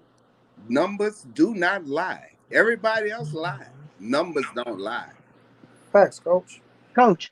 But and then all this Hall of Fame shit, all this Hall of Fame, Hall of Fame shit that he talking about. What would beating Earl have done for your opportunity to get into the Hall of Fame? You talk all this Hall of Fame shit like you a kindergarten with a lollipop. Oh, I got a lollipop. You ain't got a lollipop. What would beating Earl? What would this fight have done for your Hall of Fame entry? For your opportunity to get into the Hall of Fame? Yeah. 2-time undisputed champion of the world. With an opportunity at a 3-time with Jamil. If you get past Earl, Jamil is sitting right there at PBC next. If you really want that fight. And the thing is, this Errol Spence fight alone, if he had to win and beat Errol, that shit would have made him one of the greatest fighters all time. One of the great people would have been calling him. He could have retired. Motherfuckers would have been calling him, hey, man, he up there with Floyd. And you know how people, he up there with Floyd and all of the greats. One fight would have did that. One fight. Key, not only that, but what would it done for the rest of his pay-per-views after this? He would have grown his fan base enormously by just taking this fight and beat. And if he could get past EJ, what would that have done for his career as far as fan base, as far as pay-per-view numbers, as far as his purses that he demands from here on out? I already said all of that. He would have been big like Canelo. He understood that though, right? He understands that. It ain't like that he just ignorant and he don't understand that. The whole thing is that he don't believe in himself because he looking at it as like, okay, that's one aspect of it. But what happens if I lose? What if I lose to this man? They ain't gonna look at me like they used to. Is they still gonna look at me like they look at me? What if I lose to him? Is everybody still gonna look at me like they've been looking at me? I can't call myself the best pound for pound fighter in the world no more. I can't say that everybody's been running and scared to fight me for all these years. I can't say that Errol Spence was ducking me for all these years. You know what I'm saying? I can't do that no more. Omaha ain't gonna look at me the same. You feel what I'm saying? That's the way he's looking at it. So now it's, well, yeah, I want the fight, but I need this. And I need that. And I need this. And I need that. And I need that. And I need this. We all been watching boxing for years and years and years and years, right? All of us. And we all know how a fighter moves and what they start doing when it's opponent that they don't really feel like that they can beat. Yep, Keith Thurman right? did it. We all know how they start moving when it's a fighter that they don't really feel like that they can beat. Yep. They all do the same shit. Now it's no longer I want all the smoke. It's I want all the money. And then they give you money, and well, that ain't good enough. I want more. Well, shit, I need this, and I need that. They said this man was asking for all type of shit, like, I need to come out to the ring first. What motherfucker that has one belt and he fights somebody that got the 3 belts, clearly the motherfucking B side, demand to come out to the ring first. Second. Like, or second, I mean, the man to come out to the ring second. Like, at this point in time, you just making up shit to ask for. You just thinking of shit to ask for. Well, maybe we might get into a discrepancy about this. Let me throw that in there. Everything you want, EJ go, okay, fine, I'll come out first. It don't fucking matter to me. I'm gonna whoop your ass anyway. Because he fucking believe in himself, bro. EJ always like think that. Motherfuckers pretend like Bud is gonna get on camera and say, you know what? Hey man, it's a possibility I might lose to EJ. He ain't finna get on camera and tell you that he think that. Of course, he gonna get on camera and act like, oh, I'm the best fighter in the world. You know what I'm saying? I'm stopping everybody. Of course, that's what he's supposed to say. Key, the thing is that even if he was to have lost, just by taking the fight, it's how you lose. People gonna respect it. Even by stepping in the damn ring, if you lose, it's people gonna look at how you lost, who you lost to. Shit, that's respectable. That grows you a fan base. Even with a damn loss, you're gonna get so many more fans to get on you and start following you. Look because at Eastside Cruz. There you it's go. how you lose and who you lose against. But Jose, you know what? But see, you gotta look at it like this, right? If he lose to EJ, right? Now all of his fans and all the boxing world has been shitting on EJ. Now they got to give him his respect. He don't want to see that shit, bro. He's jealous of Errol Spence. Now Errol Spence has become undisputed, just like you've been undisputed. Why you think he was saying shit like he'll never know what it feels like to be undisputed? I've been undisputed, but he'll never know what it feels. Bro, all that shit is fucking jealousy and envy. That's that 99 boo-boo shit. That's what I was talking about. I got these. I was undisputed. Ha ha ha! You can't get it. You ain't never. That's that shit, bro. That's the kindergarten with the lollipop. I got a lollipop and you ain't got a lollipop. Yeah. Right, Zay. That's his worst fear, bro. Losing to Earl. Like, he don't give a fuck. He'd rather lose to anybody besides Errol Spence because he understands what that does for Errol Spence, bro. Because everybody think that Bud is the man to beat him. Everybody think that, well, I ain't gonna say everybody. The ones that rock and they feel like when they looking at the 47, number 1, number 2, and all the motherfuckers that's out there that told Bud he can beat him and they got faith in him. Look at all the people that ride with him and shit like that, right? So it's a majority of motherfuckers in the boxing world for as so-called legends, right? Some real legends, fans, athletes, rappers, right? He watch every motherfucking thing. So he know for a fact if he was to lose to Errol Spence, it's gonna catapult Errol Spence, first of all. It's gonna make him even a bigger star, right? Like he said, he become undisputed. Now he really surpassed your motherfucking ass because all you talk about is you been undisputed and you just started in third, right? Now he become a bigger pay-per-view attraction and things of that nature, right? And you know he's going on to do more better things. And now you got to sit back and take that loss. And somebody as prideful as Terence Crawford, as competitive as he is, he can't take that, bro. He can't take that. He cannot take that, fam. He cannot take it, bro. I'm telling you, that's one man that they despise. They don't like the man. I mean, you can talk about anybody else with them, and they're cool, key, ha with your motherfucking ass. But as soon as you mention the name Errol Spence, boy, you're a bitch ass nigga, you're a fanboy, you're a hoe, you're this, you're that, and everything, you know what I'm saying? But a child of God, they go try to grill your motherfucking ass to the ground, and they go mean it. And they go turn the cold shoulder on your motherfucking ass. Ain't gonna give a damn about you. You feel me? So you can just tell the disdain that they got towards that man, bro, and that shit is, I don't care what nobody say, it's something personal there. It's something personal there. Ain't no way in hell you talk about that man the way you talk about that man. I'm talking about shit that don't even matter. Y'all bringing up shit that don't have nothing to do with nothing. Personal as hell. You know what I'm saying? But y'all ain't got no grudge against that man. Like, come on, bro. Like, when you go look at the K. Abdo interview, I point that shit out. The woman was asking him how he feel about his shit. He, look at Errol Spence's career and my career. And I don't mean to hate on the brother. Why you feel to hate on the brother? What type of shit is that? Like, no, I asked you about your shit, not Errol Spence's career. Yeah, bro. You didn't even help it. Right. I don't mean to hate on the brother, but you know, it's just the facts.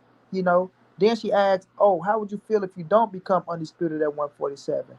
Errol Spencer never know what it feel like to be undisputed. He'll never know what it feel like. You know, how you know? How you know you won't go to 54 and become undisputed? How you know you ain't gonna go to 60 and be undisputed? Y'all know that man future in boxing. You feel me? And then you making like undisputed is like the most the pinnacle of the motherfucking sport. And you know what? You motherfuckers can't be Hall of Famers unless you become undisputed. You cannot be a Hall of Famer. Motherfucker, you know what I mean? People that's not undisputed in the Hall of Fame. The motherfucker that made the most money, arguably the greatest fighter of all time, Floyd Mayweather, never been undisputed. So you up here talking about undisputed as if, and don't get me wrong, it's a hell of an accomplishment, and I, you know what I'm saying, I respect it to the fullest, and I ain't taking this accomplishment away from his accomplishment away from him. But the way he talk about it as if he's the only motherfucker that's ever been undisputed, like Devin Haney's not, like Canelo's not, like Inouye just didn't become undisputed. You feel me? Like, man, cut the bullshit, bro. Cut the bullshit. People always talking about, oh, he deserved this amount, and he's the second half to the biggest fight in boxing, and he deserved this. Okay, so what about Errol Spence? What the fuck do Errol Spence deserve if he's the bigger half to the second piece of the motherfucking biggest fight in boxing? And y'all know he done more than that, man, because y'all said it out your own motherfucking mouth that he done more than that man. You know what I'm saying? But now all of a sudden everything just changes, and the motherfucking sky turned from blue to motherfucking red now. The sky's red now, and we supposed to just be in this motherfucker. Hey, Key. Hey, nah, don't say it's blue, bro. Say it's red, coach. Say it's red, Zay. Don't you dare say that motherfucking sky blue is red, bro. It's red. Right. I don't care if it is blue. It's red, bro. Like, what the fuck you think we is? Man, before we get up out of here, because I know Money, it's your birthday. I know you gonna head out soon, but one thing I just thought about, because I see Aisha, and salute to the Queen Aisha. I seen her say male, right? And it made me think about something. Jermell Charlo said, shit, man, I make 154 easy when they ask him about, moving up. And Jermell Charlo don't sound like he want to move up to 160. He like, man, I don't have no problem making 154. Like, I'm cool at one. I'm cool right here. So it's like, I don't know, man. That's gonna be a situation like that, because everybody was looking for Errol Spence to move up, and then Jermell Charlo to just go ahead and move up also, and then Jamal Charlo to move up. We don't know what the fuck Jamal Charlo doing. He kind of just stuck in the goddamn sand. And once Jermell Charlo beat Tim Tszyu, he sounded like he want to stay there and defend his motherfucking belts. He don't want to be forced to move up to 160 because shit, he make the weight comfortably. That's gonna be a good fight, boy. What? Him and Tim Tszyu, that's gonna be a good fight. I think he's gonna stop Tim Tszyu though. He might. I do too, Key. I think he might stop him, but I think it's gonna be a good fight. I think he's gonna get tested in that for sure. But when he beat Tim Tszyu, like what's the next play? You face Fundora or Harrison, whoever win that fight. I think I want to see him and Tony Harrison for a third time. Like, that shit fire. That whole just build up and the whole fight, like both of them, even the second fight was even better. And he said it though. He said it. He said, Tony Harrison, go handle your business. He said, go handle your business, go beat that boy. And it might be me and Tony Harrison, part 3. But first, I gotta focus on this. So my thing is I don't see Errol, I don't see EJ, right, being at a division to where he can't fight for no belts or he ain't no champion. You know what I'm saying? So it's kind of like that's why I think Errol is kind of in limbo, because they keep asking him, well, you gonna move up to 154, and he's like, man, I don't know what I'm gonna do now. Well, I just heard, I forgot who it was, but earlier today I saw on the channel someone asked EJ, if he was to move up to 154, if he would go at Jermell. He said he'll go at anybody. You heard him, Zay? He said, listen, I ain't gonna fight nobody. They said I ain't gonna ask you because I know y'all like brothers, so I know that what happened. He said, man, I'm willing to fight anybody. Yeah, he said I ain't gonna say that fight might be makeable. Yeah. Shit, he let motherfuckers know. Listen, if I come up, a problem for Derrick though. Derrick going with Earl, regardless. I already know he gonna probably go with Earl, but it's still ain't no problem. Yeah, but those numbers will be huge for both of them. Yeah, I think they'll break the bank with that shit. But see, the problem with that is Jermell don't want to fight him. Yeah, he'll vacate 2 titles. When they asked Jermell about it, right? Jermell was like, nah, I never fight my brother. Yeah, nah.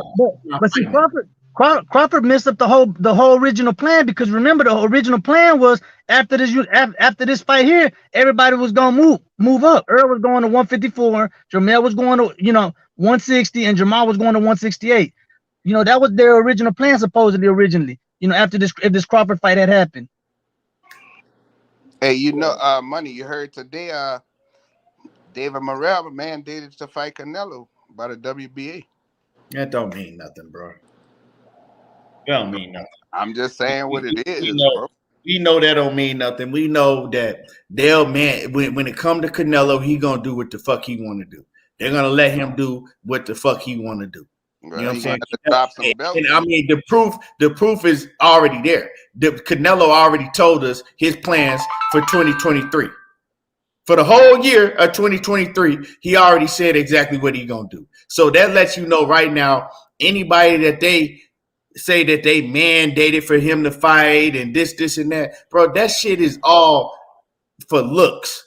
That shit is all. It don't matter, man. They better keep that motherfucking baby where he at and keep moving them how they move. You know what I'm saying? That shit is all to make everything sound good, and they gonna pretend like when it comes down to it, they gonna pretend like they never said that shit.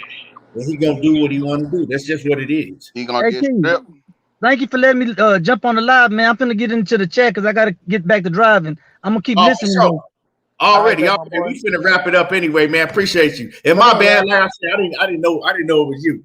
You know, good, thanks, man. Thank you for letting me on here. For sure. But so I mean, I seen that, coach. I seen it and I just didn't even, you know what I'm saying? Like I seen that shit and then didn't even pay no attention to it because I know what it's gonna be. Keon unblocked Rick Timms. Who blocked Rick Timms? I ain't block him. Who blocked him? I had to do that shit after the show over. I had to go in on the computer and do it after the show over. If one of y'all got a wrench, y'all should be able to do it, I believe.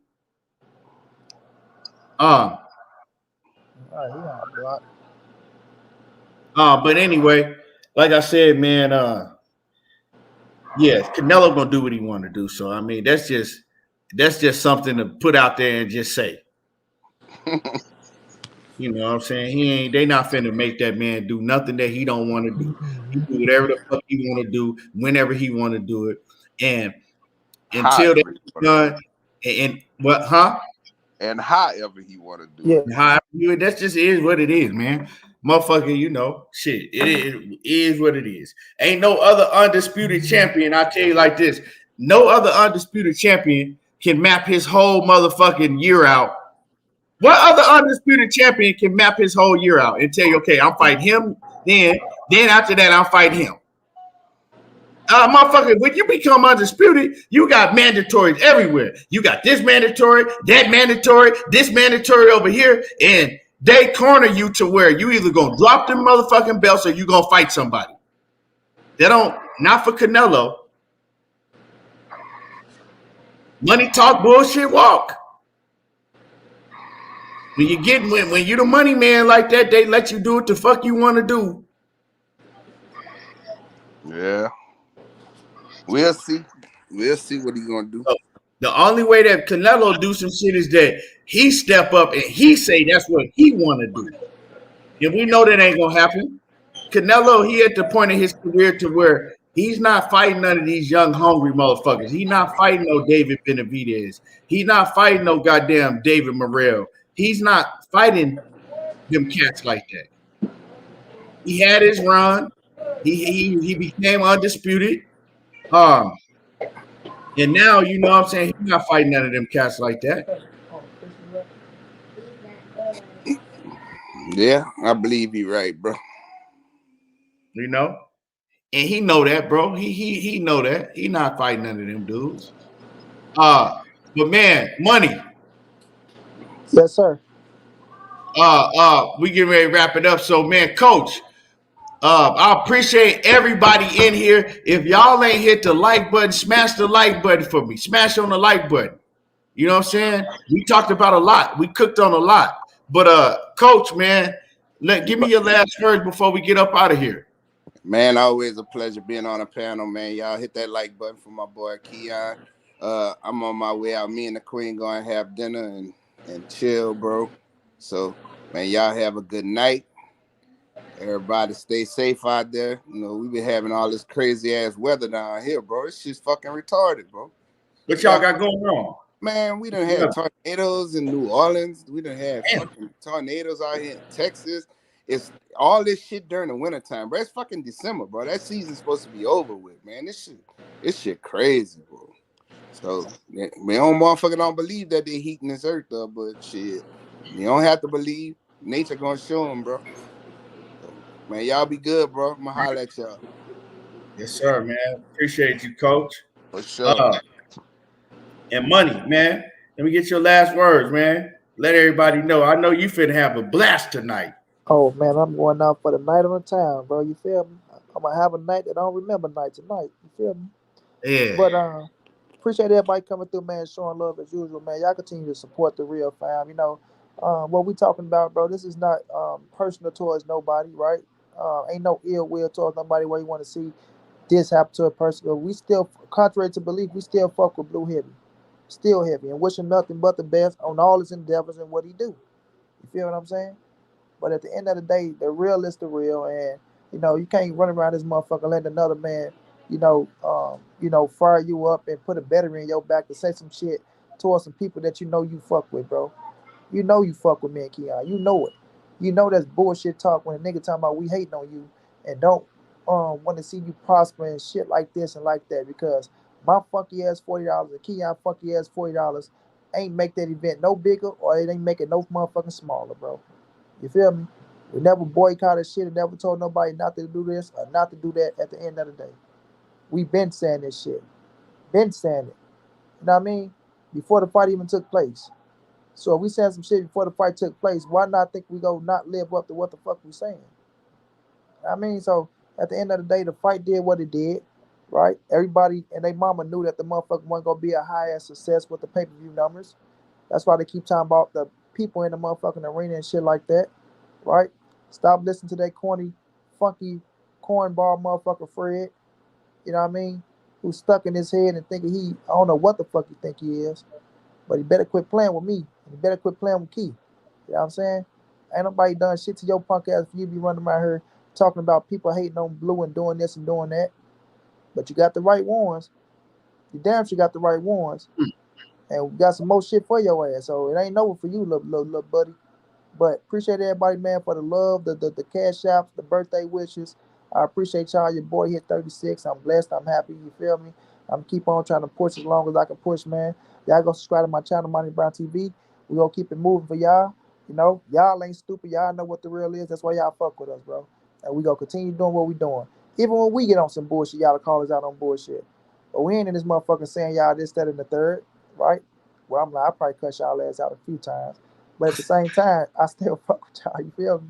But real is real, and everything else is what it is, though, man. But we ain't gonna stop, and we just gonna address the shit head on, no subliminal shit. When motherfuckers throwing subliminal messages like we don't know what the fuck y'all saying and things of that nature, we just go address your ass flat out. And it is what it is after that. But y'all have a good one, man. Y'all stay safe. And yes, your boy's about to turn up tonight, fam. Yes, sir. Yes, sir. Like I said, I appreciate everybody that came through, show love, support the channel. Hit the like button for me, and we will be back. We will be back, and we gonna continue cooking. Y'all already know what it is. I appreciate everybody. There you go, talking that boxing again, and I'm gone. Omega Red, big head Omega Red, salute. We out.